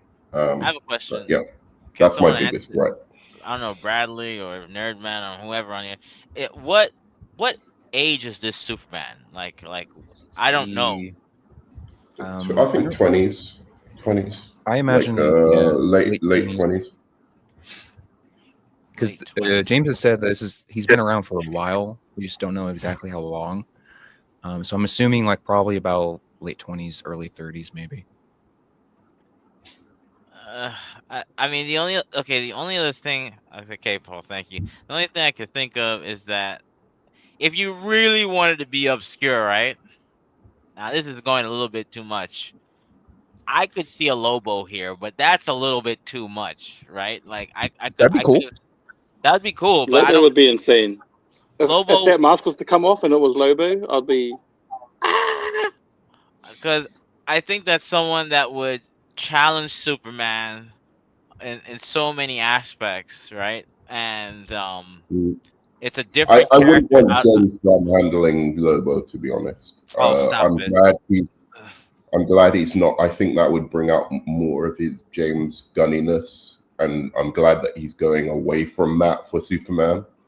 He's not leaning into the whole tropes that he's usually into in terms of the comedy and stuff like that. And Lobo would. That was something that I was a bit weary of. Was that because we watch Guardians, we watch the Suicide Squad. You're thinking, I don't get Superman vibes of any of his previous movies, but then you see the trailer and you see it right there. He's sort of bringing down the funny, but he's bringing out what Superman means to him and what I think Superman means to everyone. Hope and all that sort of stuff. So I think he's sort of toning down, but he's doing a different tone than we've seen from him before, which is exciting. But don't you think that the Superman Returns was quite hopeful? Yeah. Oh yeah. Yep. Yeah, sure. I mean, that wasn't But the critique of the movie, right? Like, it wasn't like it was Superman was unhopeful. It was that movie's boring because he doesn't have a cool villain to fight. A villain to fight, yeah. I showed my partner that movie last night for her first time, and there were some great moments in that movie, Yeah. but overall it's pretty average. But it was great for its time. I went to the movies twice to watch that. I was 15, I think, when that movie dropped. I'd say my biggest concern in general for all Superman films is, specifically now, is the use of kryptonite. The use of kryptonite has always been used as a last-minute plot device in all the films, and mostly in the comics too, and I fucking hate it. I'm sick of it. Use kryptonite in an interesting way for once, please. Yeah. What about that? The first time we see Superman in the trailer and he's beat up, he's wheezing, he's bleeding. Do you think that's kryptonite, or is that someone just giving him the business? I think. Superman Well, no, getting I back? think that might be after the fight with the monster. I think. I think it's kryptonite. I don't think a monster is going to do that to him. Well, who says he's just fighting the monster? Exactly. I hope it's not kryptonite. I hope it's. I hope it isn't either. Beat down. Yeah. You don't need to. Yeah. I like a have red sun kryptonite to use. make Superman bleed. You can use red sun. I'd like some more red sun usage. I mean, it kind of makes sense. I mean, again, I think you got to choose one. Either he is the most powerful character in the DC universe, Sadly. and you know, he has that power and stuff. In which case, yeah, kind of need kryptonite to make him bleed. Yeah, I don't like that interpretation of him. I think that you know, like magic characters, people as strong as him. Well, if that's the case, then why can Kryptonians kill each other without kryptonite? If you have someone on his power scale, they can make him bleed. You know, it's the same reason as why Viltrumites can kill each other. Yeah, Get exactly. one of those best. Hey, but wait a second. No, man, we can get one of those best lines in Superman. Do you bleed? You will. I mean, Oh my it'd be God. amazing. Come on. now Please don't bring up BVS 4. That was kidding. He's doing that for my. He thinks it gets. We are me. moving on from BVS. Thank God. It does Why? get you. I mean, It really doesn't. I don't. Every The only thing time. that gets to me is the I fact that you think it gets to me. I'm just like. I mean, and if you don't, if you don't think Lex Luthor is going to use kryptonite, that is his whole thing, especially as a scientist. I mean, So again, for me, it's kind of like choose one. He's either the most powerful being, and he's got one weakness, and his doesn't have villains one absolutely weakness. will use that to. well, he has three, but Physically, okay. he does. He has Red- many. He has He has many. many. What are you weaknesses. talking about? Yeah. Besides kryptonite, that will physically weaken him. Yeah, red sun. Yeah. Red Sun, Magic. magic, people just beating him up. He's gotten they're beat up that before. Yeah. Dark Side, Brainiac. See, that's the Number of Superman people- I lose interest in. You can't tell me he's the most powerful person. I don't- He shouldn't be. I've always advocated. He's never that. been. And I wasn't Wow. saying specifically. Well, DC absolutely average. Yes, he is the. Yeah, and I think that's wrong. I think that's Right. what's led to this discourse about Superman being like Ray overpowered and Right. whatever. And it's just Yeah. we've seen in comics over time that that's just not the case. And so, Well, if that's the case, then like your argument is null because you like. he's Man of very Steel. powerful, but he's not like. Is that Oh like Gets my his ass God, beat in man. Man of Steel. I'm sorry. What? So you like For Man of Steel, instance, gets his that ass scene beat. where he beats up the whole Justice League to me is complete BS. I just I mean, what do you mean that's not man? That's not complete BS. The man's overpowered. complete BS. That's my biggest gripe. Even Paul has been super consistent over the years, even with you. That is my biggest gripe with this character. He has weaknesses, but he is overpowered beyond belief. That is why I am not a fan of him. I like him as a character on a team, but I cannot be a fan of someone that can literally, if he wanted to, he's holding back. That's the scary part about. And I think Superman. I agree with you very much on because like with the team, that's where I always grew up with him, where I liked him the most. Solo, I think it's really hard. You know, you really have to balance that. Yes, he is beatable with this certain thing. And that can be amplified or used from a distance. He can get shot. Like, there's a lot of different things you can do with kryptonite. Like, I like that. It's not just hold a kryptonite stick in front of him and he falls on his knees. But at the same time, like, balance that with he's got that weakness, who uses it to exploit that, and how. And at the same time, yeah, he is the guy we all call upon when things get really bad, because we know he's the most powerful and he's gonna get it done. Yeah, but look, this is the thing. Okay, so Bradley made a like great point earlier, just about like that kind of strength level or whatever, and hoping that it's not kryptonite.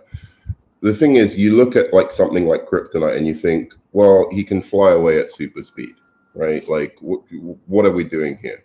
He flies away at super speed and then just nukes the person from above. Like, kryptonite is just not really like that valid a method of like taking on Superman. But there have been in comics very valid methods. As I said, like Wonder Woman, Martian Manhunter, a number of different Flash even can present a real problem to Superman. It's not that he can just one-shot the whole of the Justice League. It's complete nonsense. Psychics can, like, remember, right. remember when Poison Ivy controlled him during the Hush series? He got control. He can get mind control. That is a only that, weakness. or Martian Manhunter could literally take form as Superman, fights him, give him an equal.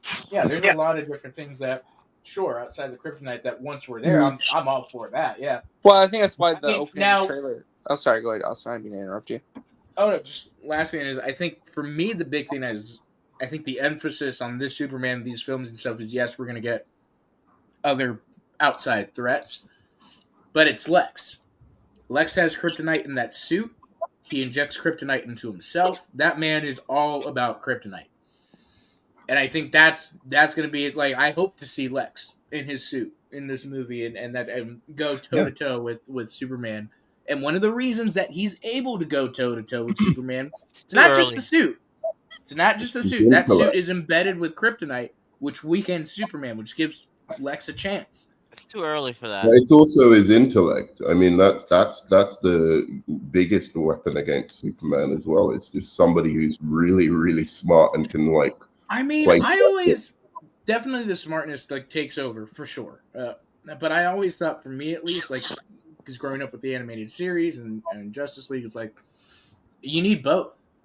He's got to be brilliant, and he's got to have some brawn and some muscle, and be willing to go toe to toe in that suit, and have it. And so, I think that's the only thing is Nicholas Hoult is like small AF, to be Lex is very much. He's a tall guy. I think he's like 6'2". As far as muscles, yeah, he's skinny twink. So what do you guys think of the trailer? I'm curious. I haven't even heard what everyone. I liked it. I liked it a lot. I loved it. Any criticism? I've watched it straight for 3 days. I don't watch anything else but Superman trailer and trailer reactions for 3 days. I'm not joking. I'm not joking. I think the only critique was that. Oh, sorry. Go ahead, Jose. No, so I'm finished. Okay, I'm sorry. No, you're fine. The only critique I had was that the Nathan Fillion looks a little too old for Guy Gardner. That was that was really it. Like, but I think overall I like the trailer. Again, I'm not a Superman fan. No, the hair is whatever. I just think that Guy Gardner isn't 50. That's my thing. Like, Guy Gardner is like. No, I'm talking about the hair on Clark Kent. Oh, the hair. It's fine. No complaints. It's fine. I think it does a great job, especially in the trailer where we see Superman lying there with the slick back hair, but then you see that shot of Clark trying to move through the people. They look like two completely different people. I think that's what we've been missing from Superman movies. When you see Brandon Routh put on the glasses, standing in front of Lois, you're like, "Come on, Lois, wakey." Like, I think it's done a great job of separating them as far as looks. And when you see Clark in the Daily Planet and he's all hunched, he's got the right body language as well. He looks awkward, which is great. I think it's good. Cool. Yeah, I mean, I think that the trailer did a great job in terms of structuring out, because this trailer, in a lot of ways, had like so much weight on it. There's so much pressure on this trailer to deliver for a number of reasons. I think the biggest thing for me is that it clearly set a tone, to me at least. I don't know how everyone else feels. I'm just describing how I felt. To me, it was the marketing is showcasing that this is still a James Gunn movie, but also too, like, it is something very different from what he's done before, which is a good thing. It should feel different from what he's done before. It should feel very earnest. It should feel very much like the character ripped straight from the comics. You know, it should feel like it's encapsulating the best aspects of the character. And I think that's what this movie. It felt like a comic book movie on screen, didn't it? Yeah, definitely. Certain parts of it for sure. Absolutely. Yeah. I mean, again, I think it's just this trailer had so much pressure on it. I don't know if it, again, this trailer just had to set the tone. And I think it did that very well. And it showed promise of what a DC universe could look like. And I think one of the biggest things for me about the trailer that I don't really hear much people speak about is fucking kaiju. I'm not like a huge kaiju guy. I haven't seen all the movies, but Superman versus kaiju is something I never thought I wanted to see. I mean, you know, it's something I never thought I'd see, never thought I wanted to see, and it looks great. I can't wait for that part of the movie too.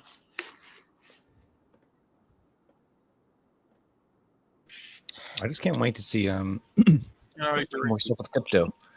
You know, I really want to see like the relationship between him and Crypto and Lois, especially. Like Lois is a really big pull for me for Superman. That to me feels like it's going to be like the heart of the movie. It's like the Crypto also feels like a really, because like I Crypto know and Lois are really like yeah, big Crypto and Lois pulls. for sure. Like I know people give Crypto shit and stuff. And, oh, I don't want it, but like that's an essential thing to Superman for me. Again, it not only adds to the humanity part of him, but like, you know, as far as we know, that's his only connection to Krypton right now.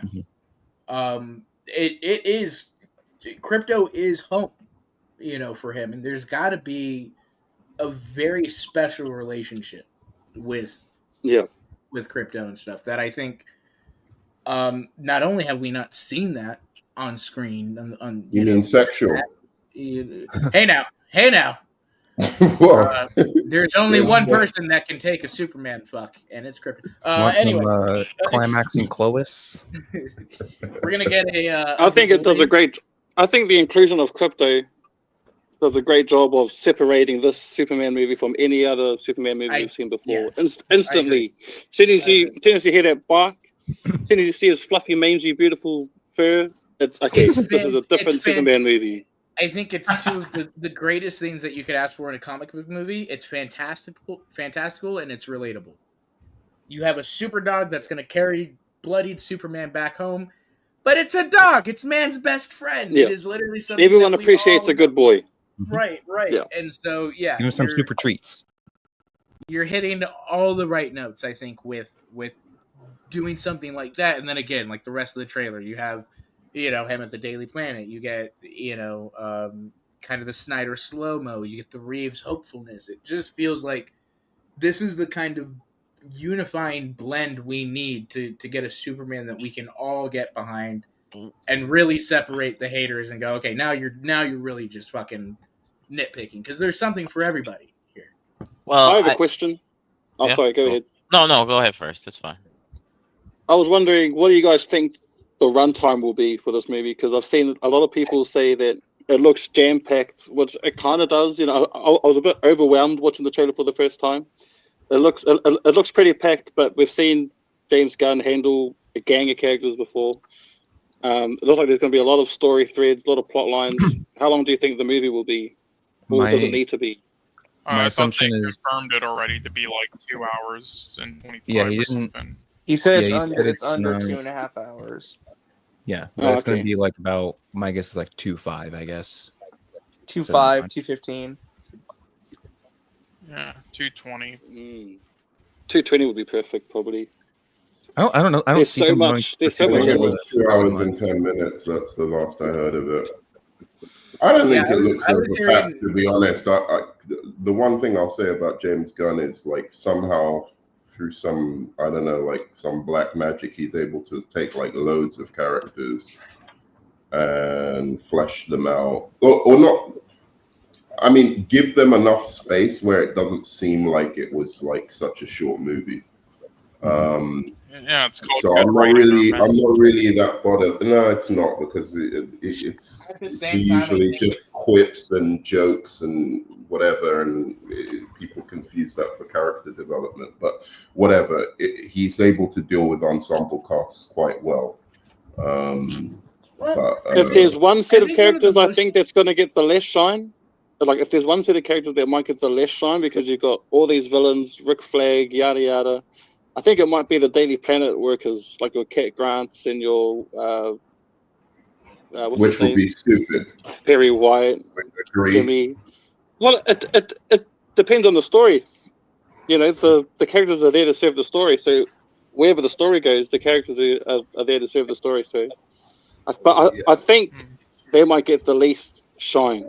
And which, not only that, this is one thing that also I'm all for other DC characters being in there is this.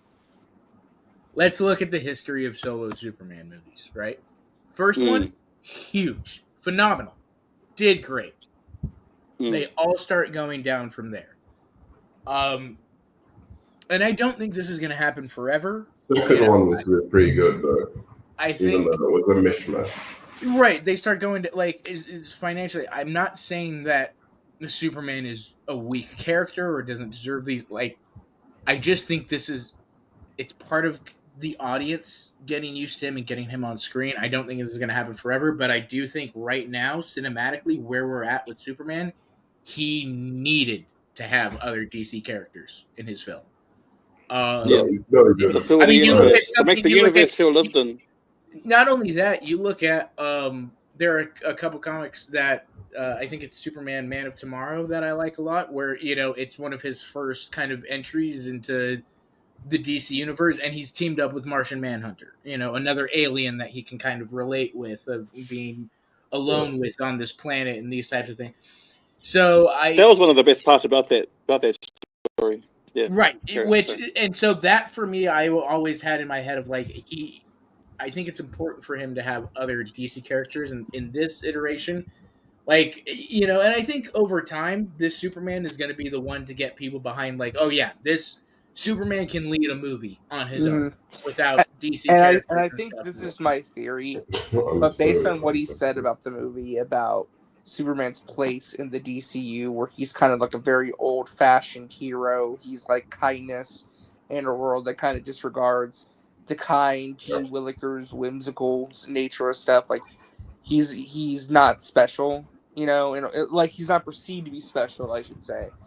I think the goal, like the way he's going to use those other heroes, is that they are fundamentally so different from what Superman and his ideals are, that he retroactively is going to be like, that's going to like set him apart from the other heroes, and like his actions may inspire heroes to go back to a traditional way of being superheroes, which that could be really an interesting narrative thread where like you have like these very corporate, more edgy heroes who don't always play by the rules, or they do what's best. Or Amanda Waller. We already have that, honestly, in Amanda Waller. Oh, I'm out. Commandos. We already have that, in that, like, those guys are technically heroes saving the day, right? But they're and that's not to say, real quick, that's not to say that Green Lantern, Mr. Terrific, or Hawkgirl are bad people. It's just maybe that the way they do things isn't working anymore, and the way Superman inspires them, they want to be more like him. Yeah, exactly. Yeah. I think it's going to have like inspiration from the boys. My hope is with Hawkgirl. Definitely does. My hope is with Hawkgirl that it's more of a kind of manipulation. She's an alien. She's new to the Earth. This is her kind of feeling of like this. I want to make a home here. I want to make Mr. Terrific. It could just be a money thing. He just wants the money to do what he needs to do. And then Guy Gardner's a douche, so it works either way. Yeah, exactly. Yeah. What about I love the idea of the Superman movie, of like of Superman tentpole movie, having these other sort of secondary characters that the general audience won't know, and introducing them in these big tentpole superhero movies. I think that's a great idea. That wasn't done before in Black Adam, I suppose. Well, it wasn't done well in Black Adam. It wasn't done well. No. Did you just invoke Black Adam? Like, why? I mean, it wasn't done well. We talked. The Rock loved that character. He wanted to be him. He devoted his life. Mr. Charisma. Yeah, he devoted his life to making him a hero when he's actually a villain. So Villain, yeah, that's true. But then again, the Dr. Fate and Hawkman were done pretty well. People love them, yeah.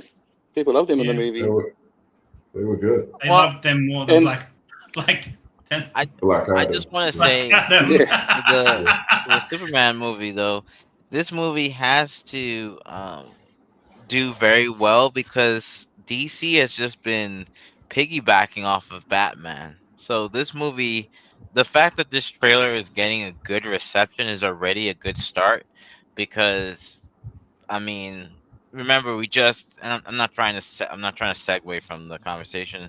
I'm just trying to say that like a lot of DC's like, you know, earnings comes from like Penguin just recently with that show.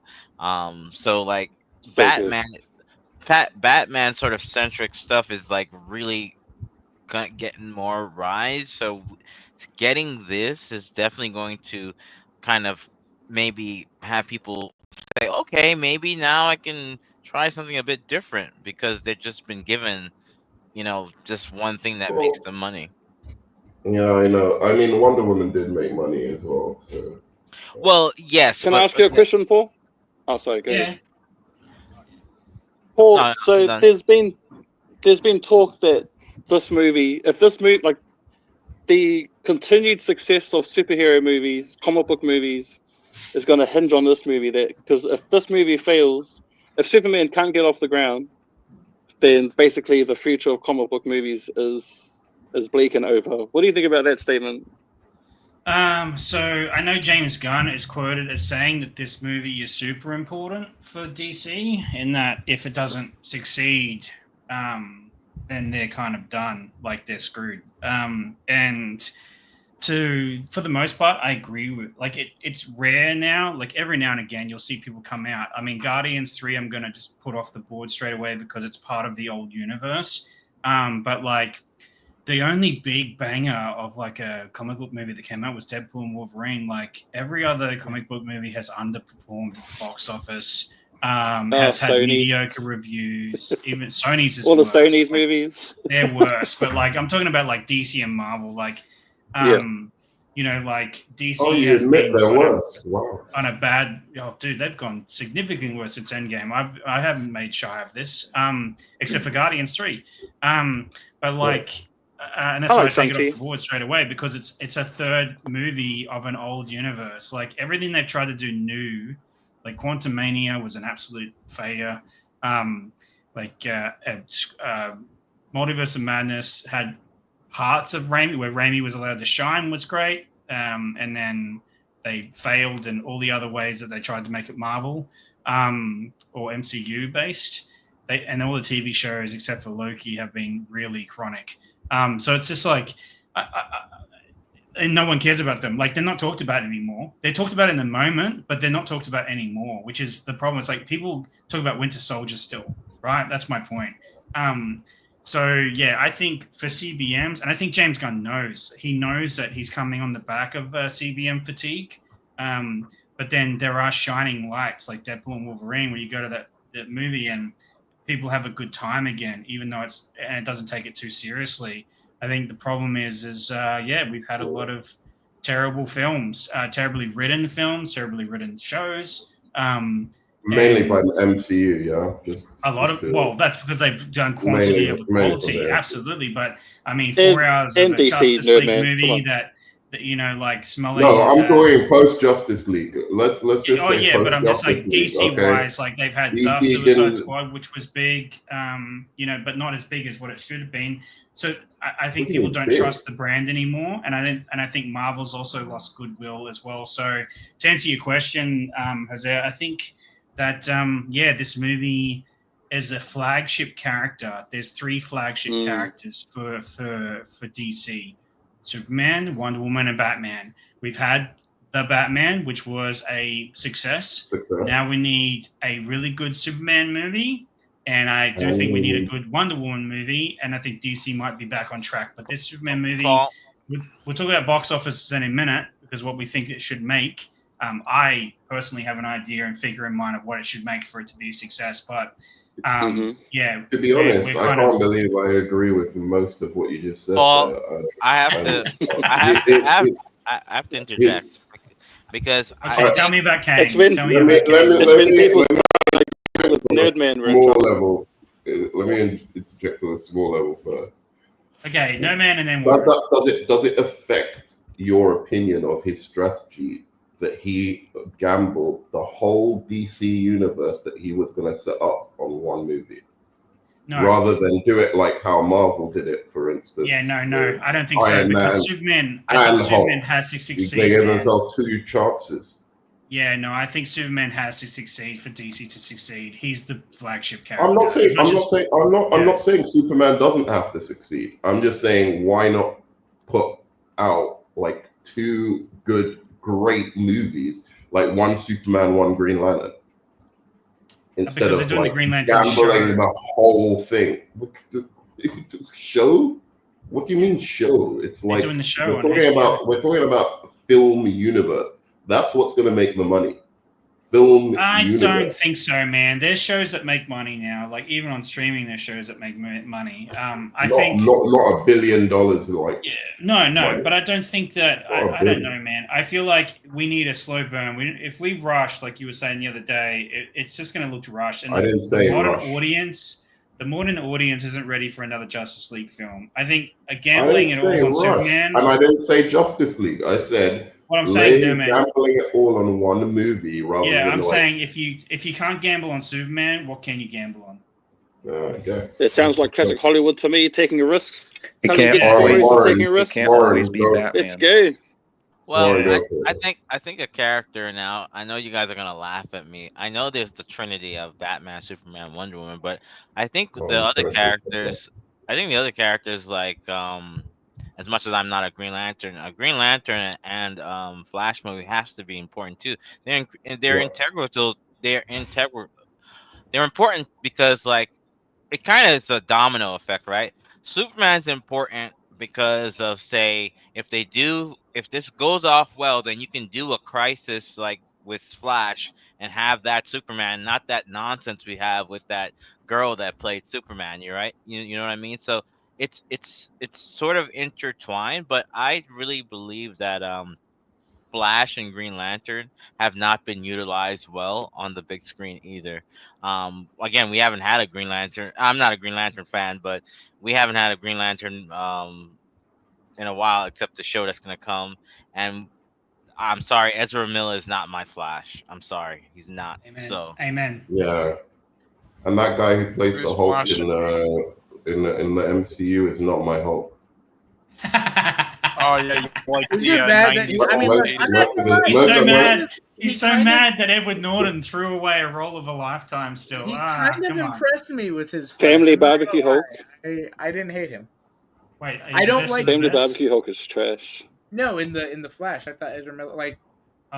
I don't like him as a person. Obviously, he's a piece of I don't like him as a person or as a Flash, but I like the Flash movie. Do you know it came out recently that the dad of that girl actually? I know, but he still broke into a person's apartment and beat him up. But like I don't know. He didn't beat up anybody. He's a drunken idiot. I'll be honest. The Flash was one of those things, right? Where that was never an accusation. Anyway, go on. Hawaii. Anyway, we're off topic. Anyway, I'm not defending Ezra Miller. I think he's, no, but I'm not either. My whole thing is that it was kind of one of the things where I was able to separate the art from the actor. Like, I did not think I was gonna like his Flash as much, and I thought he actually gave a really convincing performance, especially with that kind of the opposite and so like.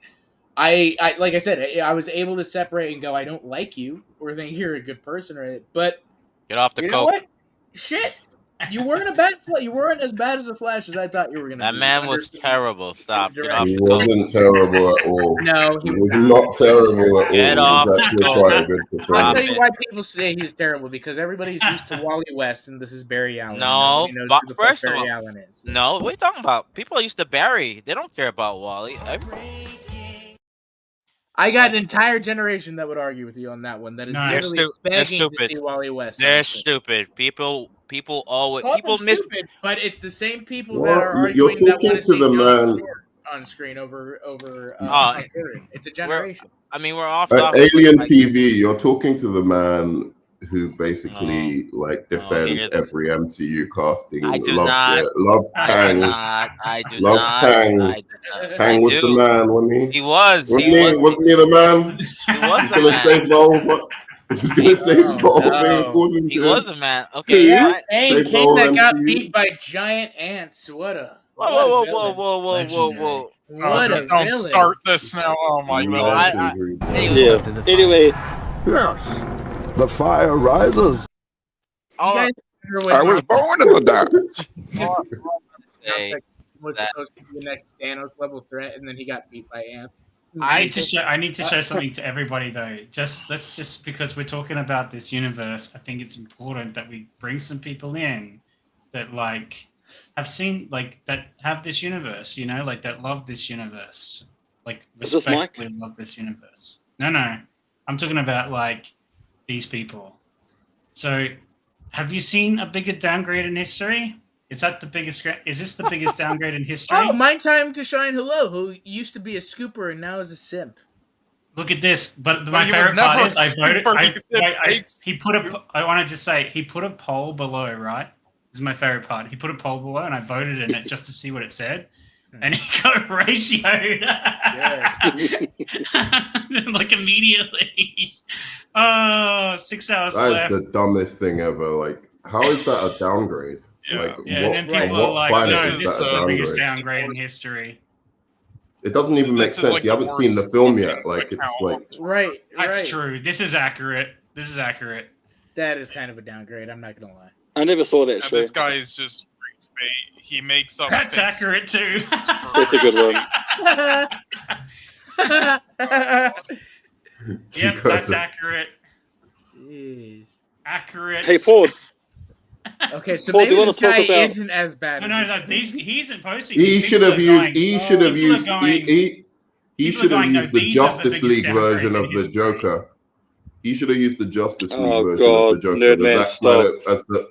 No, I'm saying it's the downgrade because that was okay, I'm even sorry. worse. That was even Okay, I'm sorry. worse. Sorry, Nerdman. Yeah, you're right. Yeah, I thought you were going to say something outlandish.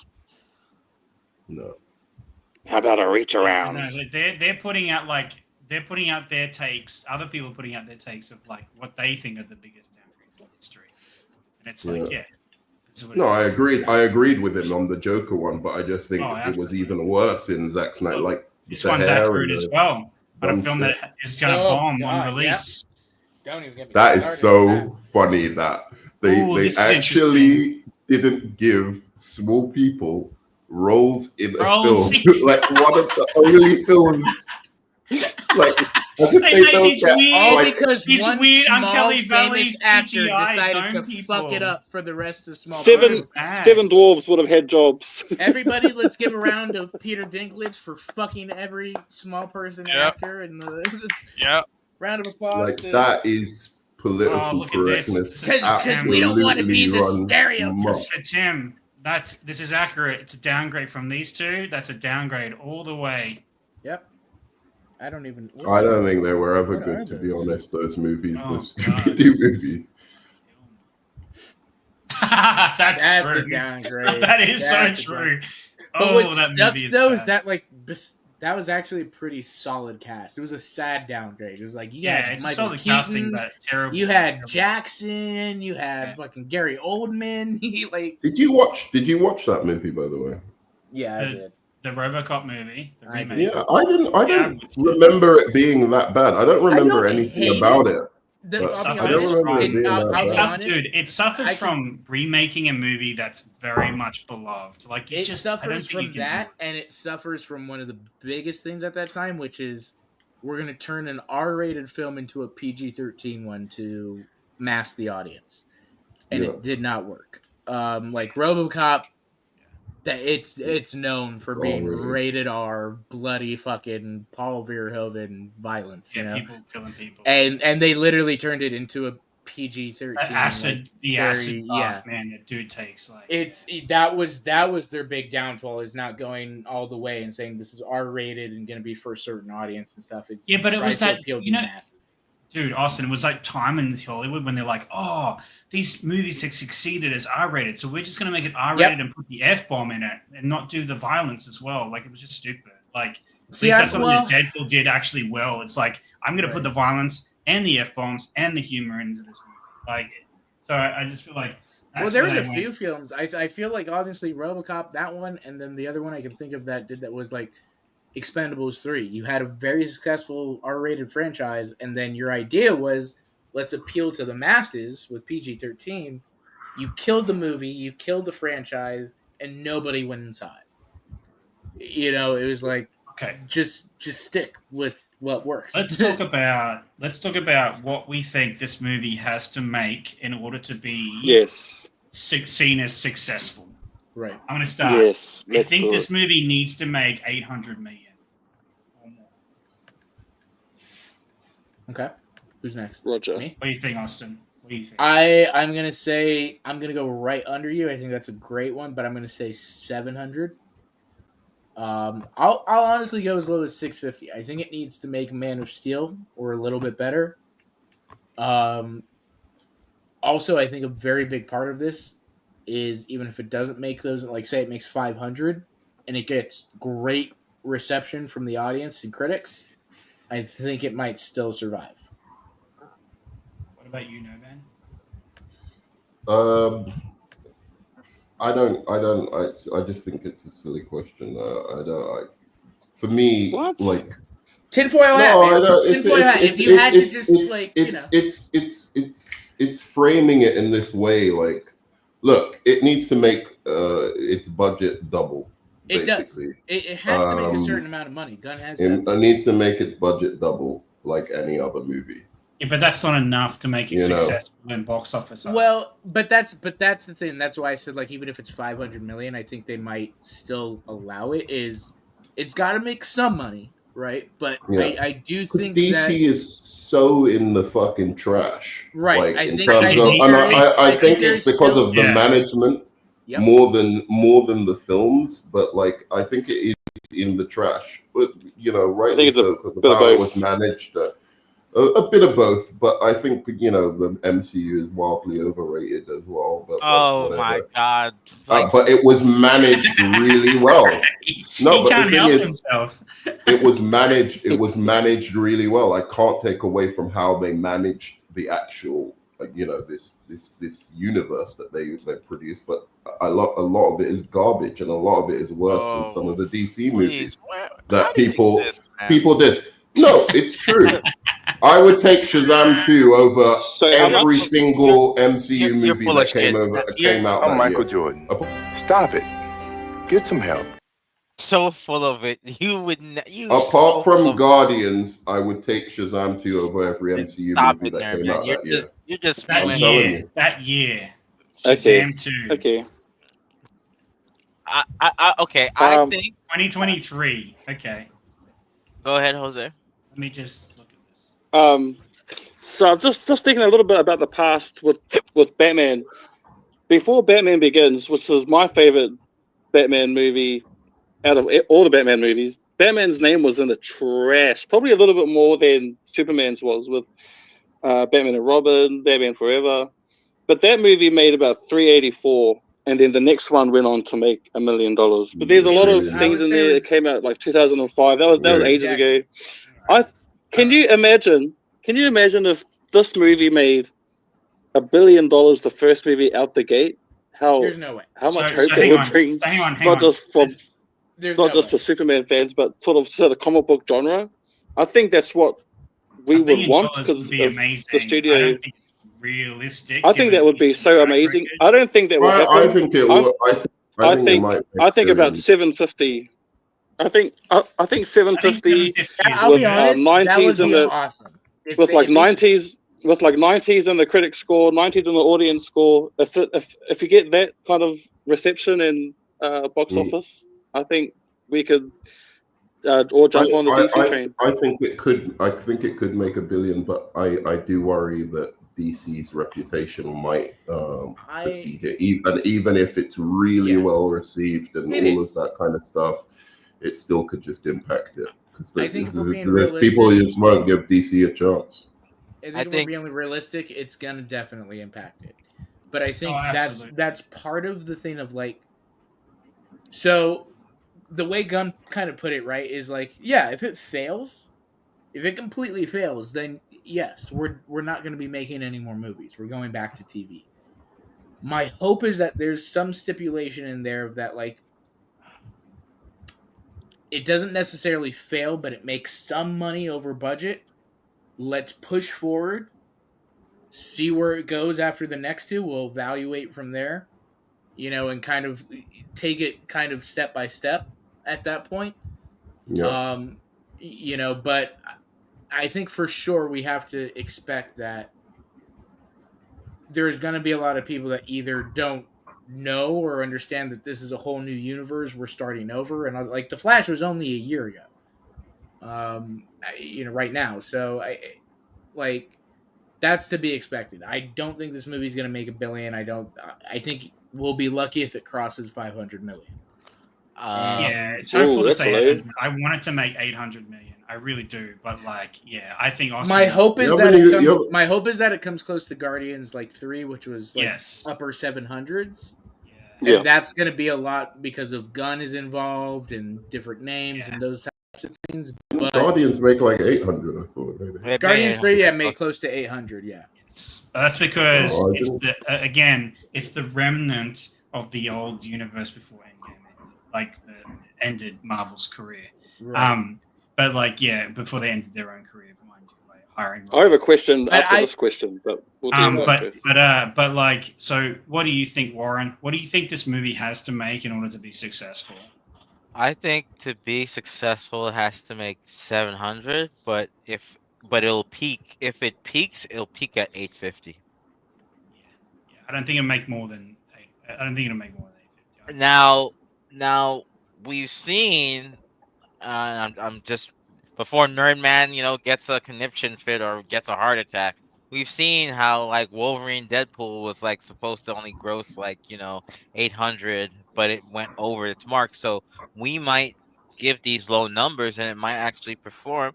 Because like I said, so far reception wise from the teaser trailer, because this was just a teaser. Remember, we didn't get actual trailer. We're still gonna get another trailer after this. So,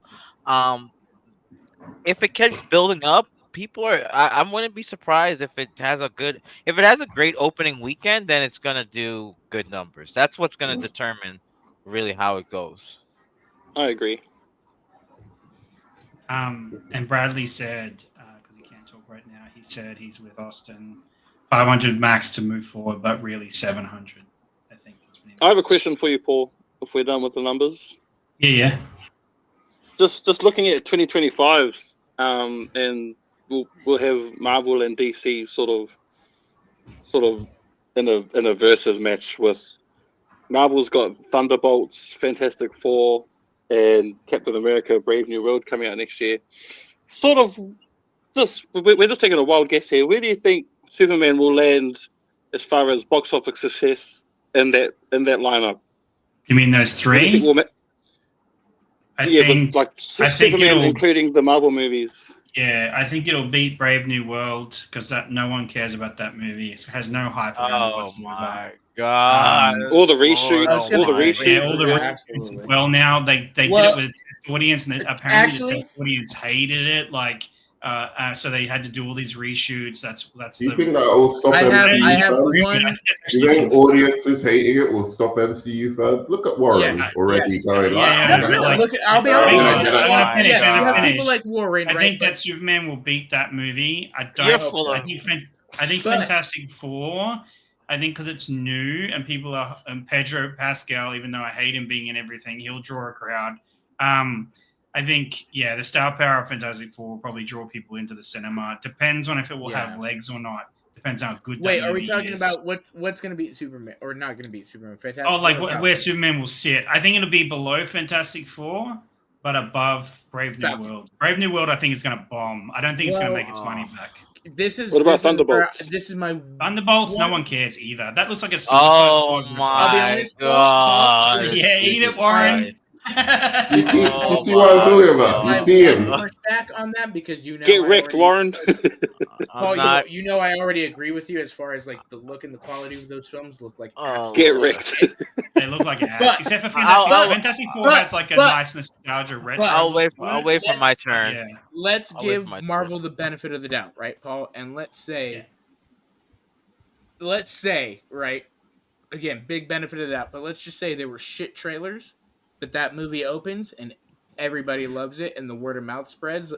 Like, that's the one thing with Marvel. When good word of mouth spreads, it spreads. And that movie true. can go for... So, just to give it the benefit of the doubt, there is that small chance. At the same time, I don't think that's ever going to happen because, A, Marvel kind of fucked up in releasing Deadpool and Wolverine before any of the big ones, like What? Fantastic Four. Oh my god! Let me find. Yeah. Oh my lord.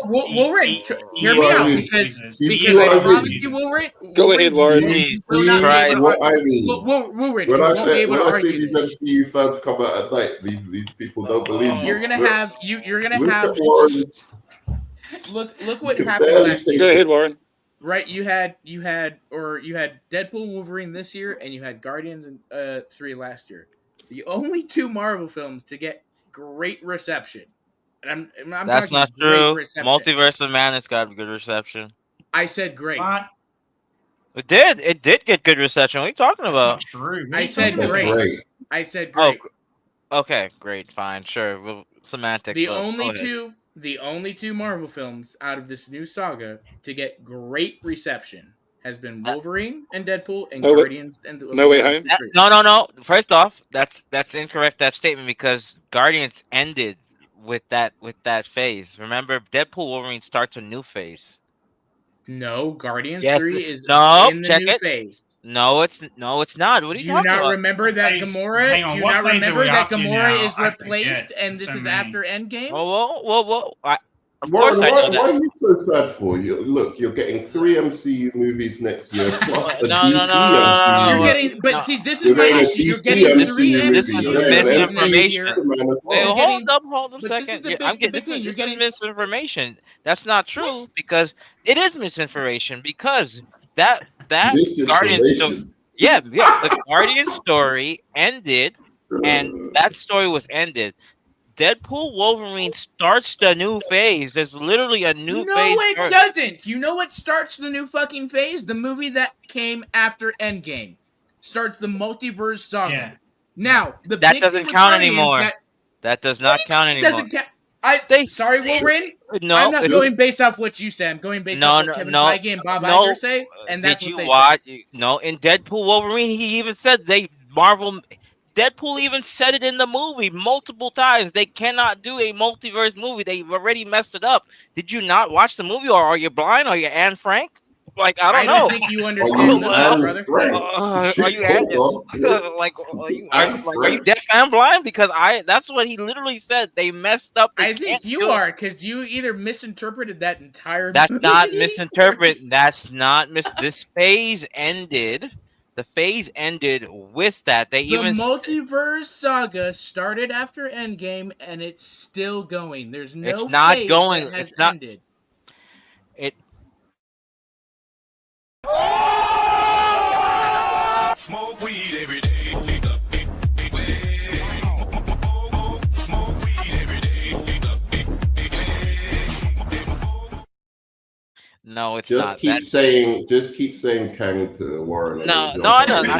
No, listen. Warren. First of all, Where's Kang? I gotta bring up the Kang scene. I gotta just all I have to say is Where is that it? in regards to movies, we've seen many of We, movies. like a team. I'm If not you and talking. Marvel are I'm a not team. talking about Like a Justice Marvel. League. Would you shut up and let The me finish? MCU is now in a worse position than the DCEU was when Zack That Snyder is was not in charge. true. Oh, That's stop true. it. Let That's me true.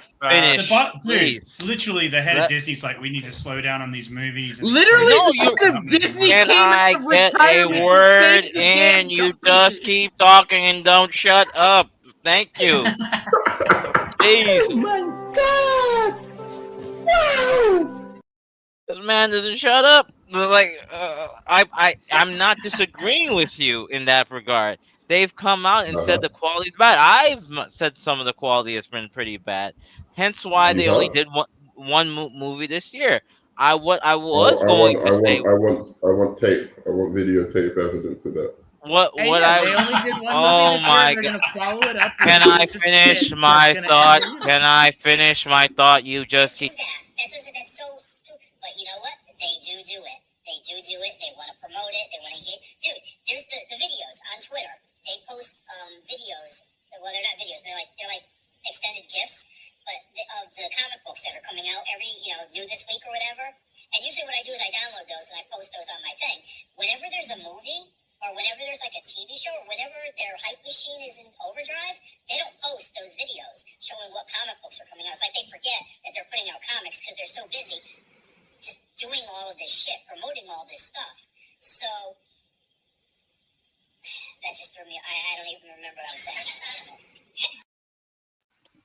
I was going to say was that I agree with you that the movies have been bad and the shows, hence the reduction in the quality, had to reassess. I wanted to answer Paul's question, and I was going to say that we've seen, for instance, even Penguin. I'm going to use Penguin as an example. Nobody thought that show was going to be that great. Nobody. What world are you living in? Yeah, people thought it would be great. What do you mean? I'm sorry. It came from the Matt Reeves universe. All of us expected it to be fucking phenomenal and met our expectations. Let me finish. I let you talk. Or are you just going to keep talking over me? No, go on. I mean, say... I let you talk, but you don't let...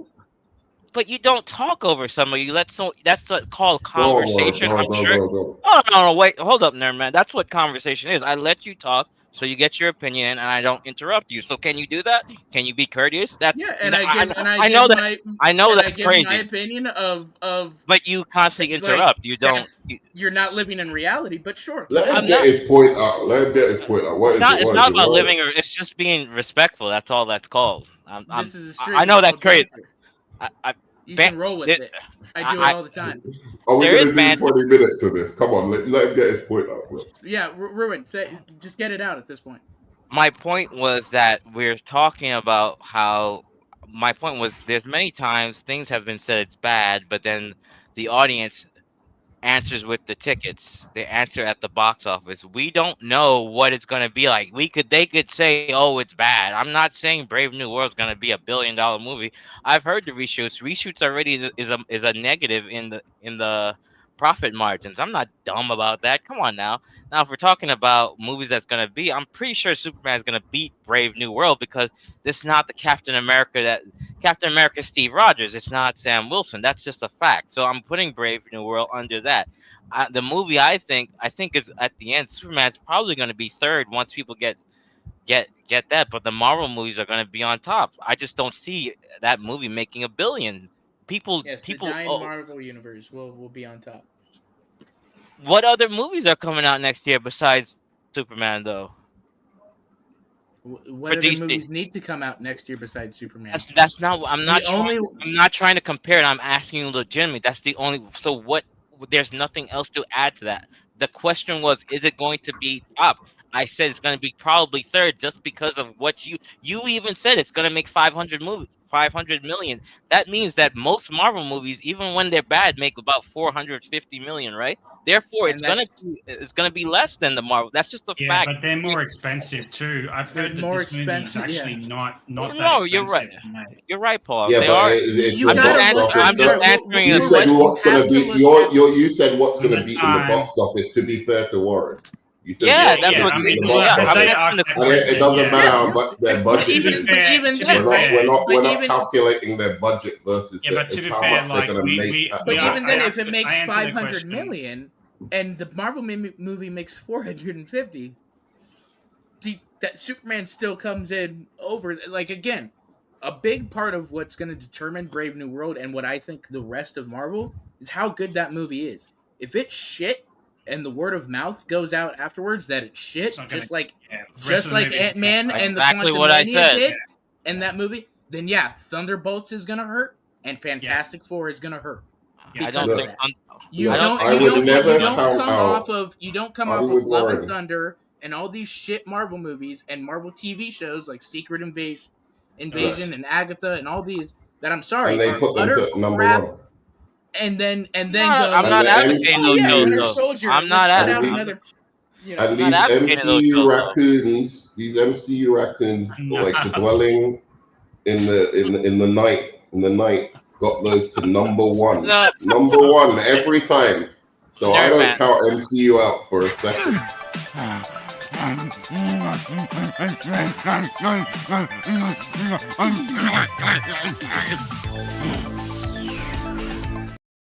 Never mind. I'm not And Either advocating. your yet typical you typical have MCU Listen, fan. hang on. you can Listen, say I'm that, gonna- but yet Hang you have out on things a like the Saturday. Marvels and like Thor: Love and Thunder and like I'm not and advocating. I didn't even go Quantumania watch that that are movie. Huge movies.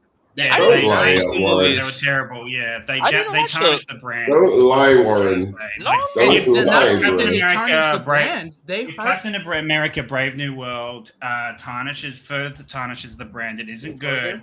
And Yes. Austin is correct; it will damage the rest of the movies. I- Now, I we're going to have get to- Cole because Cole has been waiting patiently. Cole, what do you think the movie needs to make to be successful? Mr. Cinephile.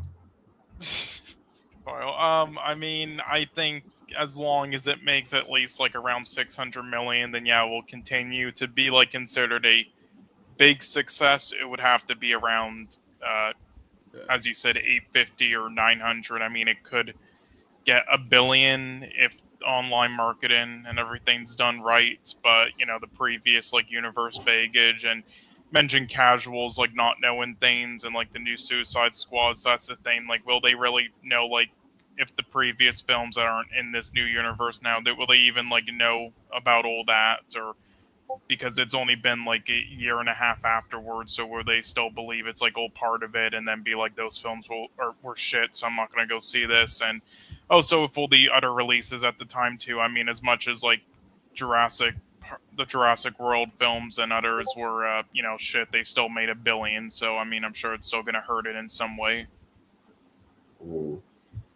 Wow, you got a whole thought without being interrupted. It's crazy, Cole. It's crazy. Bradley, what Maybe are it's your because he thoughts? actually makes sense. Can you talk yet? Yeah, that takes one to know on that one. I know. That was a great point sorry, bringing man. up Jurassic World because Reaper. I'm sorry, Warren. That was a great point about Jurassic World because that drops like a week or two before Superman. Jurassic World Rebirth. Now I didn't. Yeah, Danny brought I'm not like a huge that would Jurassic be World. the only problem I think for Superman because people love their dinosaurs. Yeah, Danny brought that up. There's like a Fantastic Four, the Fantastic Four and Jurassic Park, like sandwiched between those two movies. So, damn. oh, I like that he same said time- 1 week after Jurassic Park could be an issue, not Fantastic Four though. At the same time, look, it's I think Jurassic middle of Park the is summer. maybe a bigger issue for it than It Fantastic is. Four. I I agree, definitely actually. think so. Yeah, Jurassic Park is a much bigger issue than the MCU but like, at the same time, it may get lucky in that like it's right in that perfect slot of early summer and all these types of July. I mean, look at what happened to Barbie and Oppenheimer. Both pretty much made $1 billion, and stuff. And so Yeah. if Superman is good, the word of mouth There are is good. There are different genres though. These sort of films are seeking the same audience, but yeah, we'll see. But if they're both good, I don't doubt that they'll both do very well. Yeah, I agree. Now, I'll be honest too. Jurassic Park also has an issue too, in that like Dominion definitely tainted the series in a big way. Like people didn't go to watch that movie and got entertained; they were laughing. My entire theater was laughing as we were watching that movie. Ridiculousness of that movie. Oh, Yeah. it's the comedy of the year, Austin. The comedy It of almost. the year. Which one? So The Barbie movie. no. No, Hey, Jurassic World Dominion. hey! Barbie wasn't that bad, right? Oh, I thought it was good. I need That's to. why I hang on, asked you. Just a It moment. didn't hate- I Nerman, didn't I hate need it. I didn't hate it. to. I need to hit Nerman up here because Warren hit him up about this as well. Look at this. So he thinks this is the claim. Shazam 2 was the best comic book movie to come out. I didn't In say that. Did I 2023. say that? You Did did. I say You said that? Shazam 2 was I better said than I would any take other it. I movie. would take it. I would take it over any MCU movie Okay, released let's have a that year, look here. apart from Let's have a Guardians look. 3. So You know what? MCU movies was just the Marvels. There's Blue Which Beetle. Was it only the Marvels? I thought there Aquaman. was Quantumania came out, but I forgot that movie Quantumania, existed. exactly. Because I was That's that what I was I'm going not to gonna say. lie. I Um, think Guardians was the best CBM movie of that year for me. No, it was Uh, I was Spider-Man not. was I pretty didn't. good. I Best didn't movie. like Spider-Man. Across the Spider-Verse that much. So that Across the was. Spider-Verse is second to Guardians. I agree. Yeah, Cross, I agree. then Shazam. They're the I agree. top three of the year. And then Yeah, no, Gotham. absolutely. The Doom that But came I to would put Gotham. Spider-Man I mean, I'm first. not gonna lie. I put Blue Beetle's fourth. I'm sorry. Look, put I Blue put Beetle over I put Shazam. Blue Beetle. I haven't watched this film because I could not give a shit about this character. But like, It's bad. But like Blue Beetle, it just suffers from coming after Iron Man and Spider-Man. But this is actually a pretty good. Right. Right. It is not. I never It's saw not. Shazam 2 It's because not. It's Shazam almost one, like so- I'll be honest. Oh How my I feel about Blue Yeah. Beetle, it's a nice callback to Iron Man and Spider-Man. Yeah. And those like Yeah. origin stories that we don't really get anymore. Fun stuff. It's just fun, entertaining. It's Family. not like It's about family. You know. yeah. But less, It's not less Oh, crazy physics breaking. that was stunts. Like a stolen movie from. that- Yeah, go on. Go on. And I was Stolen saying from it felt like a film that should have came out in like 2003. I'll be honest. In a world where so many That's true. current superhero movies are coming out, that can kind of be refreshing. This movie, Did any I'm going to say this, Sony no comic man, book in your movies come out defense, that year? in your defense, Fear of the Gods is shat on so badly, and it is actually probably the first time we see a DC superhero besides the Wonder Woman film. Which one? Actually, Fear of the Gods. We Oh. see an actual DC hero actually sacrifice themselves to save the world. I don't like hate Fury of the Gods, but I it- just and like Helen Mirren and Lucy, they were really good. can I villains. tell you what Fury of the Yeah, Gods they really were. misses? What it really misses on for me? What? Well, The emotion. that's I think bullshit. What? That- When he says I get way Of more. all the things. I get When he way calls more her mom, emotional. when I he get calls way her more mom for the emotional. first time and she cries. Now Are you there is that serious? one scene, yeah. But like, I get way more That's emotional with the weird. first Shazam than I do like with I don't know. the That's second one just- crazy. The Well, second You one should was change your much name to far Hot more Takes. Where no, when he comes up to his foster, like to his original Foster mom, brother, and she's yeah. just like Yeah. when she's like, I don't, I don't like, basically disregards him. His search that whole time has been for nothing. He's like, I'm gonna go. Be with Was my that the real family second now. movie? Maybe I got That's the first movie. I'm talking That's about the right, first okay. movie. Yeah, That's yeah. the emotional tug of that. That's a really good scene. But like, Mm. dude, when he is like still feeling not fitting in and all the rest of it, trying to keep the family together because they're all moving away and stuff, and then at the end he says to her, like, calls her mom. Dude, that is like Yeah. that emotional Yeah. beat is so good. Like, Yeah. and then he Because goes That was off. people great, but hate- there was also people the hate useless captain, mums. captain every power scene at the end as well. Oh, yeah, That was yeah, really- that was yeah. that was really done. Oh, great. he means And when his Wonder death. Woman showed up, right? Hot takes. That's what you like, that scene when Wonder Woman turns up. Reminds you of a universe that we'll never see again. I'll You be had honest, to- you had to I- come at me, I didn't you? really tried. You just had to come at me for no reason. I was like, Isaiah agreeing with you, just comes at me for like out of no swing, just a swing for no reason. Like, Why did you make me do this? You're fighting so you can watch everyone around you die. Think! I try not to be this way, but I'll be honest, another big issue for me, and I try to give every actor, like a chance in a movie and stuff, but I cannot stand Rachel Ziegler on such a level that it's like, I wasn't try to bad give in the her a movie. chance.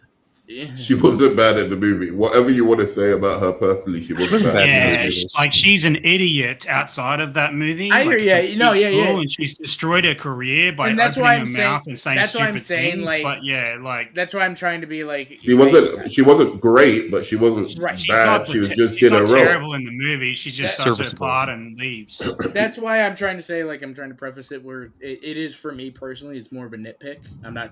It's not something I can really criticize the movie for. It's just something with her. I cannot stand her. I Sure, cannot all watch right. her. Like, so that's What did she another- do exactly that was so like Saying terrible? just stupid Wes- woke nonsense. That and West She Side said Story. one thing, didn't she? That they kept on No, going on way, about no, like way, for way 50 more. Way, videos. she Well, said it's not- something about it's the not- president. The whole Every the whole interview she's campaign, in, the whole she says campaign for something Snow dumb, White. and it's so funny. Like you watch like the active, like usually it's what's her name? The chick that played Wonder Woman. Gal Gal Gadot. Gadot. Yeah, you watch Gal, and it's so funny. Like out the corner of the camera when she says something stupid that's tanking her career, Gal is just like, ugh. Her eyes are like, like you can see her cringing inside. Like everyone of us watching it is. She's such a stupid fool of a little girl. Like her stupid comments in every interview she does, she just tanks her entire career. And if Gal's not careful, she'll pull her down with her. She's not much of an actress. The stupid shit she did was, unlike Brie Larson, she opened her mouth way before we even saw footage of the fucking movie that she's talking about. Yep. Which is worse because Brie Larson did it afterwards. Which is bad still, but that movie made $1 billion. Right. This movie is not going to make $1 billion because of some of the things she said. You're 100% right. What did she say? She's we're just gonna going go a along with different direction. It's gonna be something about the dwarves prince. aren't gonna be. She's not gonna be saved by the prince. Like, doesn't he save me in this and the movie? dwarves I can't hear anything anyone say. And she's not going to be working for the dwarves. The dwarves are going to be working for her, and cool, great. But when you come out She's and not going say to be it like working that, for the dwarves. like when you come out and say it like that, like I'm sorry, it's just like it came off as so unappealing. When she said the thing about the prince, but then she's like, oh, he shot some scenes, but maybe they'll get cut, and made like a glib look at the camera. Like during an interview, I'm just like, "Who are you? Like, who do you think you actually are?" The most recent. Also, I'm not. I won't lie. I'll be that one person. It's Snow White, not Snow Mexican, and I'm Mexican. I can say that. Fuck There is snow. There is snow. That's my skin color. Sorry, that's what it is. There is snow. I mean, you're more patchy, aren't you, Paul? You've got like these patches. Are you serious? Yeah, buddy, I'm as white as there is. Well, she recently put that away. Okay, again, I'm not trying to say that as a race thing because guess what? Again, see my legs. I'm Mexican. Okay. I don't want to see a Mexican James Bond or Mexican Snow White. And then we're supposed to believe that she's the fairest of them all when she's standing next to Gal Gadot, a supermodel. That's hilarious. That is true, though. I was like, the Queen is jealous of her beauty. She is. You have a literal Israeli supermodel next to whatever she is. And I think so the big bottom line too. No one really cares about it. No one really. Pretty hot, but like okay, next to Gal Gadot, she does not look. Yep. I think the bottom line too is that no one really cares about Snow White anymore. No one really. I've never heard anyone say, "Oh, I just watched the Snow White cartoon last week again. Man, so good." I think no one really cares about Snow White anymore.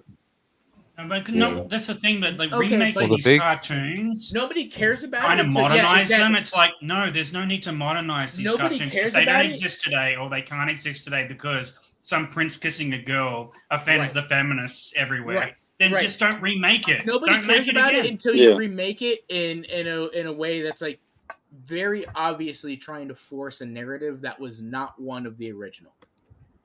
And I was sitting there on the couch, right, and I'm like, I showed Dee the trailer for this movie, and she's like, "Oh, that's another one to cross off the list, like Little Mermaid and Aladdin and Lion King." And I was just like, she just started naming all these dumbass remakes they've made of these cartoons, but it's so much better, right? Like Little Mermaid. Why do that movie again? Oh, so we can cast a black girl as the mermaid. That's it. That's the only reason. That's it. No one can name a reason outside of that. I don't know that's the only reason, but I will say this, that the thing with the little people, that for me just disqualifies that movie. Just how can you possibly talk about being politically progressive and all of this, and then you just like take away all these people's jobs? Now that's like one of the only things, like as if they don't get dissed enough in Hollywood, and you've lost the moral high ground completely. You have an entire once you've done that, an entire group of people that already does not get a lot of attention in film, right? that you have an opportunity here to literally, let's find some new faces, let's find all of these, right? Let's cast a whole. And they went, nope, let's CGI because you had Peter Dinklage, who Peter Dinklage is the voice who apparently speaks for that entire community. Why would you cast us as a stereotype? Yeah, he's always been a gatekeeper of like these roles. He's been like that. But that's what I'm saying. Why is there more hate against Rachel Ziegler than Peter Dinklage? Why is there more hate against Rachel Ziegler than Peter Dinklage? Because she keeps opening her stupid mouth and saying stupid things. Because Rachel he said the stupidest thing that got like people literally stopped them from getting jobs. To say a lot of stupid things, stupid and different things every 5 minutes, and everyone's like, "What are you doing?" Recently, she just said something about like how people who voted for Trump should all die on her Twitter post. And she didn't lose her job like Melissa Barrera. Yeah, that doesn't make sense. She said all of them should die. Well, the problem is that they don't give consequences to these people. I don't get it. Like they just don't. It's Gina Carano and Oh yeah, Gina Carano. Fucking all these people, but God forbid. Conservative, they cancelled her, but Yeah. There's no standard. The standard doesn't hold. Well, no, or at the same time, my thing is the consistent. Like, okay, Melissa Barrera, right, came out and made her comment about the Israeli-Palestine conflict, right? She lost her job. She lost her fucking job in the Scream franchise because of that post. This should work. This should work both. It should work both ways. I believe if she's going to lose her job for Scream, Rachel should lose her fucking job from Disney for. But I don't believe that's the way. I think people should have the freedom to say what they want to say. I agree. At the same time, I agree with you. People should have that. And then you can say she's an idiot as well. That's exactly correct. I 100% agree with you. The problem is Hollywood. You guys should do a show together. Hasn't kept that consistency. Hollywood is the one that has said, nope, certain people do and certain people don't. And so, and I disagree. I think the best Disney remake is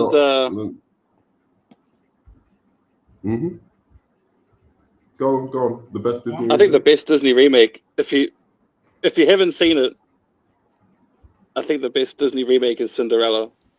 I put it on one day so I could fall asleep. I stayed up and I watched the whole thing. It was great. I think the best one for me, and I'll be honest, Lily James. None of them reach great, but the best one for me is The Jungle Book. I think that one is done very well. I can agree with that one. That's second for me. For me, it's Pete's Dragon.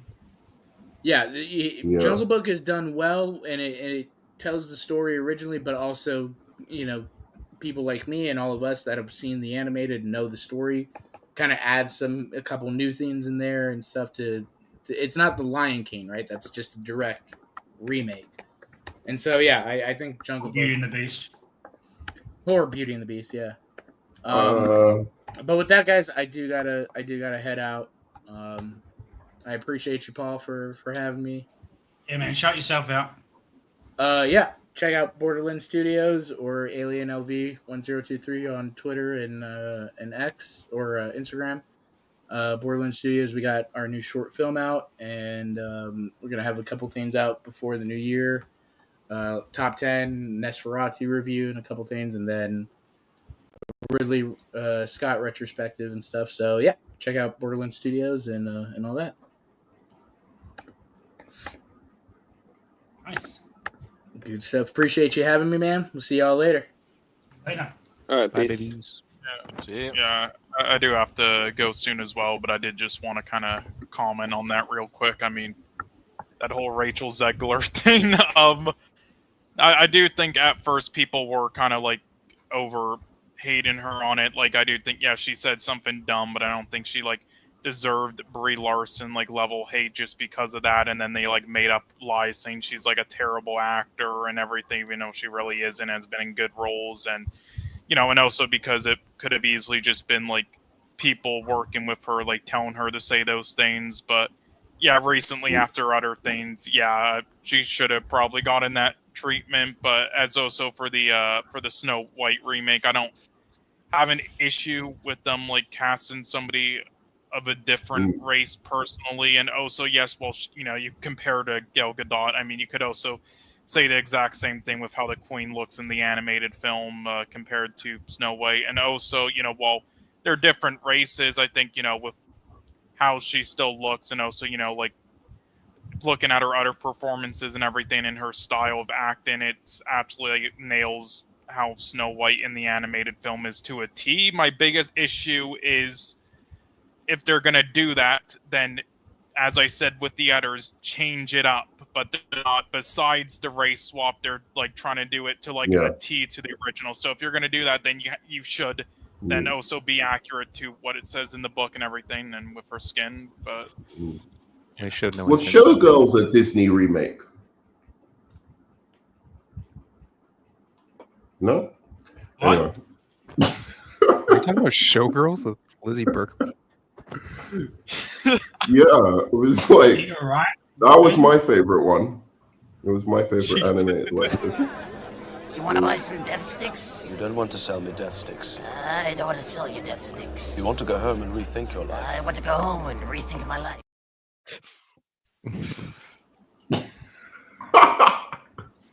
No, Cole, you were right.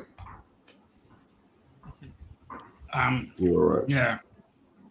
Well, I can't wait to hear your thoughts on Superman, Warren. Do you want to share a thought now that your man's gone? No, I just whatever. I'm not. Are you angry? No. Are you angry the trailer's getting so much love? Must be Hank painful. doesn't get love anymore. He's gone. Not that. Forever. Not that. I don't care about that. Like that Ant-Man. Did you like that Ant-Man basically beat Kang in his first movie? I mean, I didn't. No, I didn't. I didn't like that. The only thing I liked about that movie, was Jonathan Majors. I think that hopefully with the recent civil suit being dropped, that he can come back, because I don't think that he deserves that. But I don't think that movie was. Yeah, that's true. I don't think he deserved that, and he was the only highlight of that movie. Absolutely. Can I ask you a question, Warren? Yeah, go ahead. Oh, sorry. No, go ahead. So, I think I've heard you on other streams over the years, and I think I can gather that you're a big Marvel fan. After that Superman trailer, does it feel like DC? Does it feel like DC is coming up? Does it feel like DC is sort of fit to be in the octagon now with Marvel, or like do you get any of those kind of feelings? The reason I'm going to say yes, and I know Nerdman's like, aren't you a Marvel? No, I'm actually split down the middle, but you like to come up with these fallacies in your head.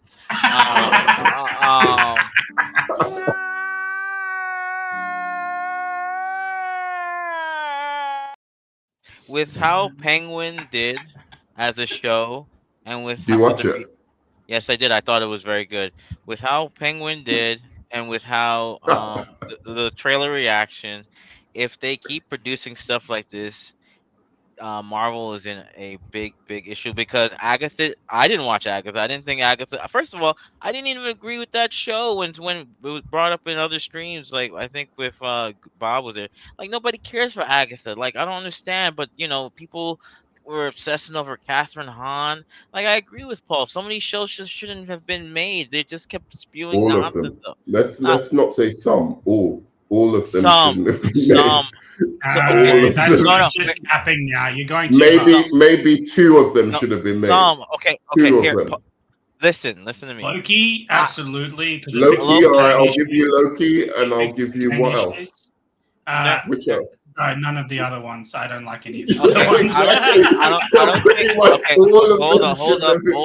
hold up. I think Miss Marvel should have been introduced in a movie. That's my personal opinion.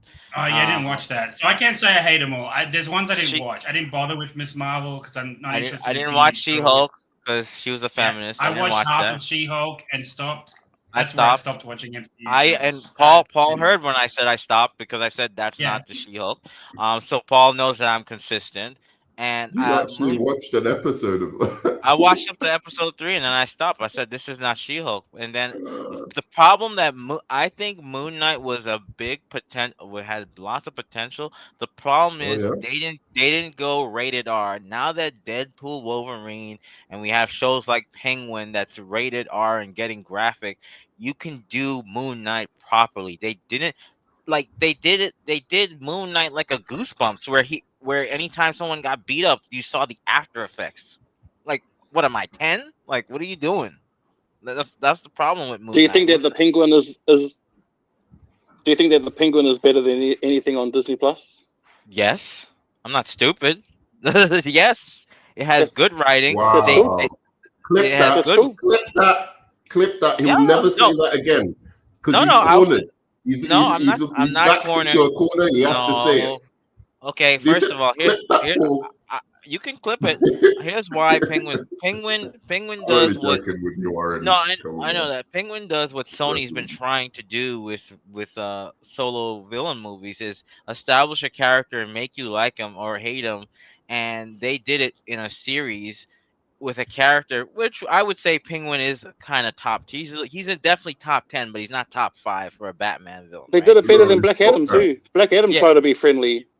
Right. So Oh, that was annoying. Right. I So just expected him to be a villain by the end, but yeah. So the reason why I said Penguin has good writing, you like I'm sure everybody had a character that they could to latch on to, right? And every episode kept you on a cliffhanger. You was like, oh, I can't wait for the next one. I can't wait for the next one. You don't get that with a lot of the Marvel shows, and I can definitely Why do you keep saying a lot? It went from some to a lot. Just say all.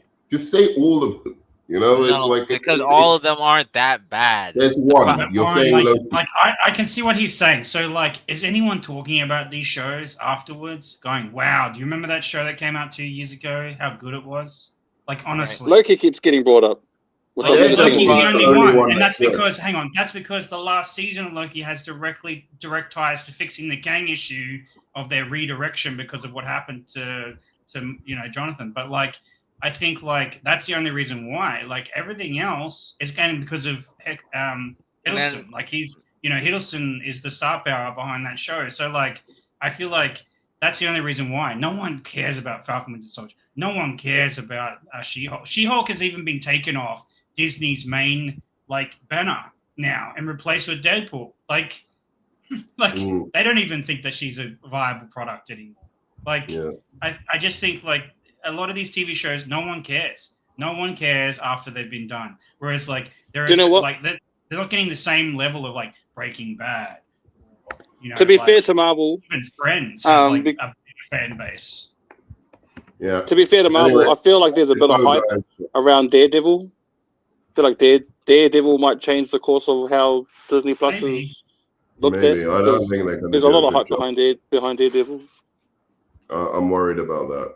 I don't want them to ruin that show. That show was brilliant. Like it's the first season, masterpieces. I would say they were better than the Penguin, like the third season of. Whoa! Yeah, I really think Daredevil season 2 with the Punisher remains one of my favorite seasons of television ever. Yeah, it's really fucking good. It was really good. And then the Punisher season is amazing. Yeah, okay. I've only seen season 1 of Daredevil, so I've got to catch up. You should watch the next 2. They were even better. I would say the third one especially, but yeah, 2 is really good with the Punisher stuff. If I've got to go. Okay. Sorry. Go on. Answer your question. No. You have to leave, so it's okay. Go ahead. No, I want to hear this. No. Just to answer your question, I say right now, I think outside of Deadpool, Wolverine, which is way gone because that was a summer movie. Right now, DC has potential to surpass Marvel substantially, just depending upon how Superman does. And also you have to remember Peacemaker's coming out next. The show's coming out next year too. See, and people like Peacemaker. Peacemaker season 1 was good. Yeah. Really. Anyway, all right. I'm gonna go. Peace, man. Yeah. Thanks for having me on. No worries, Bradley. Your final thought, man. Warren's final. Just everything. Yeah, on everything. Like what about the Superman? Everything. Yeah, What I do you think like you guys were saying, like James Gunn said, like this movie needs to do well. Unlike Superman Returns, like I kind of agree with Austin, like it needs to make Man of Steel numbers, but it really needs to really realistically make a little more than that. I don't think James Gunn would feel good about continue. I mean, regardless about him feeling good about it, it'd be if they make the money back, they can continue. Like with Man of Steel. Like Man of Steel didn't make amazing money, but it made its money back for them to do another movie, which also did even better than the previous one. So if it's something similar to that, then I think, they're golden. A part of me though is really worried. Just because it's DC. And the last like DC movies have not really been financially stable for them. And Warner Brothers needs money. The last thing they need good reception, but more importantly, they need money because they are hemorrhaging. I agree with that. Hemorrhaging money. But yeah, like Batman can't be the only thing that makes DC money. You need to have other projects that make it money other than Batman. Because like Batman, like it's like Spider-Man for Sony, right?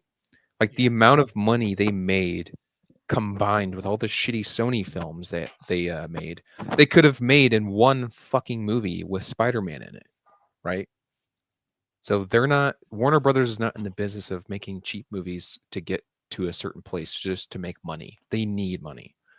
But a part of me is really worried about DC, and I really think that I know people are like saying Jurassic Park and Fantastic Four, like they're worried about that. But in the age of movie theaters and the audience right now, the audience is really interested in duology theatrical releases. They really want two things that they can go see that are completely two different things, maybe two different franchises, different tones or whatever. They want to go see that stuff. So I think Jurassic Park, a big budget dinosaur film, you got Superman the next week, and then you got Fantastic Four the week after that. I think that's just going to help all three films, really. Maybe they'll play off each other. That'd be interesting. Yeah. I don't think I do not see Jurassic Park. Well, obviously it's going to overshadow Superman. That's just $1 billion franchise immediately. Sadly, but I think it'll be interesting. And what about you, Jose? What are your last thoughts? My last thoughts. My biggest issue with Man of Steel is that the movie didn't live up to the hype of the trailer. I think if this movie can live up to the hype of this trailer, we have something good in our hands. I've seen reactions for 3 days. The hype is real. I think people are slowly, if they weren't on board, they're thinking about getting on board, or they're on board. So I think DC's in a really good place. I feel like that trailer did something to me. That meme of, this shit means something to me, man. That's how I felt watching this trailer. As far as money goes, I would love for it to just beat Man of Steel. I don't hate Man of Steel. I'm not trying to be a Snyder hater or whatever. I just want it to beat Man of Steel because I feel like Superman deserves it. I feel like audiences need a chance to have a look at what Superman looks like. As a hopeful beacon, yada yada, all those buzzwords. I think DC's in a really good place with Penguin being a huge success. People like the Batman, kind of. Now it's Superman's turn. He hasn't been great for a while, and I feel like in James Gunn, I trust. Yes, there's lots of characters in the trailer, but if anyone can still pull off a good narrative with a gang of characters, it's James Gunn. And I'm hopeful, man. I haven't felt this way about DC for a long time. And this feels good to just be in the conversation of DC can finally compete, because DC hasn't been able to. And I'm just glad that we're going to be put in the octagon, and we'll see if James Gunn can pull off a good fight for everyone to enjoy. Because if DC does well, great. Marvel does well, great. Then we all win. We all get great comic book movie content. And that's all I hope for. I just hope to have fun. I hope that I'm going to enjoy looking and visiting this world. And yeah, that's my final thought. Sweet. Okay, everyone. Well, thank you all who had joined. Bradley, you want to shout out your channel? Yeah, you can find me at a Compatible Cinema. I just did a Superman trailer thing the other day, so if you want to check that out, yeah. And you can find Nerman at Hot Takes Tuesdays. He didn't get the shout out before he left in a hurry. And Warren and Jose float around people's channels all the time, so you see them. I want to thank everyone that joined in to the conversation, the chat here. It's been really good. First stream back. I thought I'd squeeze one in before the new year when a lot of things will change for me and for everybody else. 2025, let's go. Yeah, 2025 is going to be a really interesting year. I might be going places and meeting people, and it would be fun. It's going to be fun to sort of have like a channel to display that on, I suppose. But yeah, this was the CSP Clean Slate Podcast. I don't know when the next one will be. I don't know if it will be semi-regular around the same time. Depends on when I can get people, but I'm hoping to get it done once weekly again off the ground. Remember, this is not real. None of these characters are real. Don't take personal opinions personally. It's just they're just movies, guys. Anyway, everyone, have a great day or evening or wherever you are right now. Have a great Christmas, and we will see you in the new year. See you later. Peace. Merry Christmas.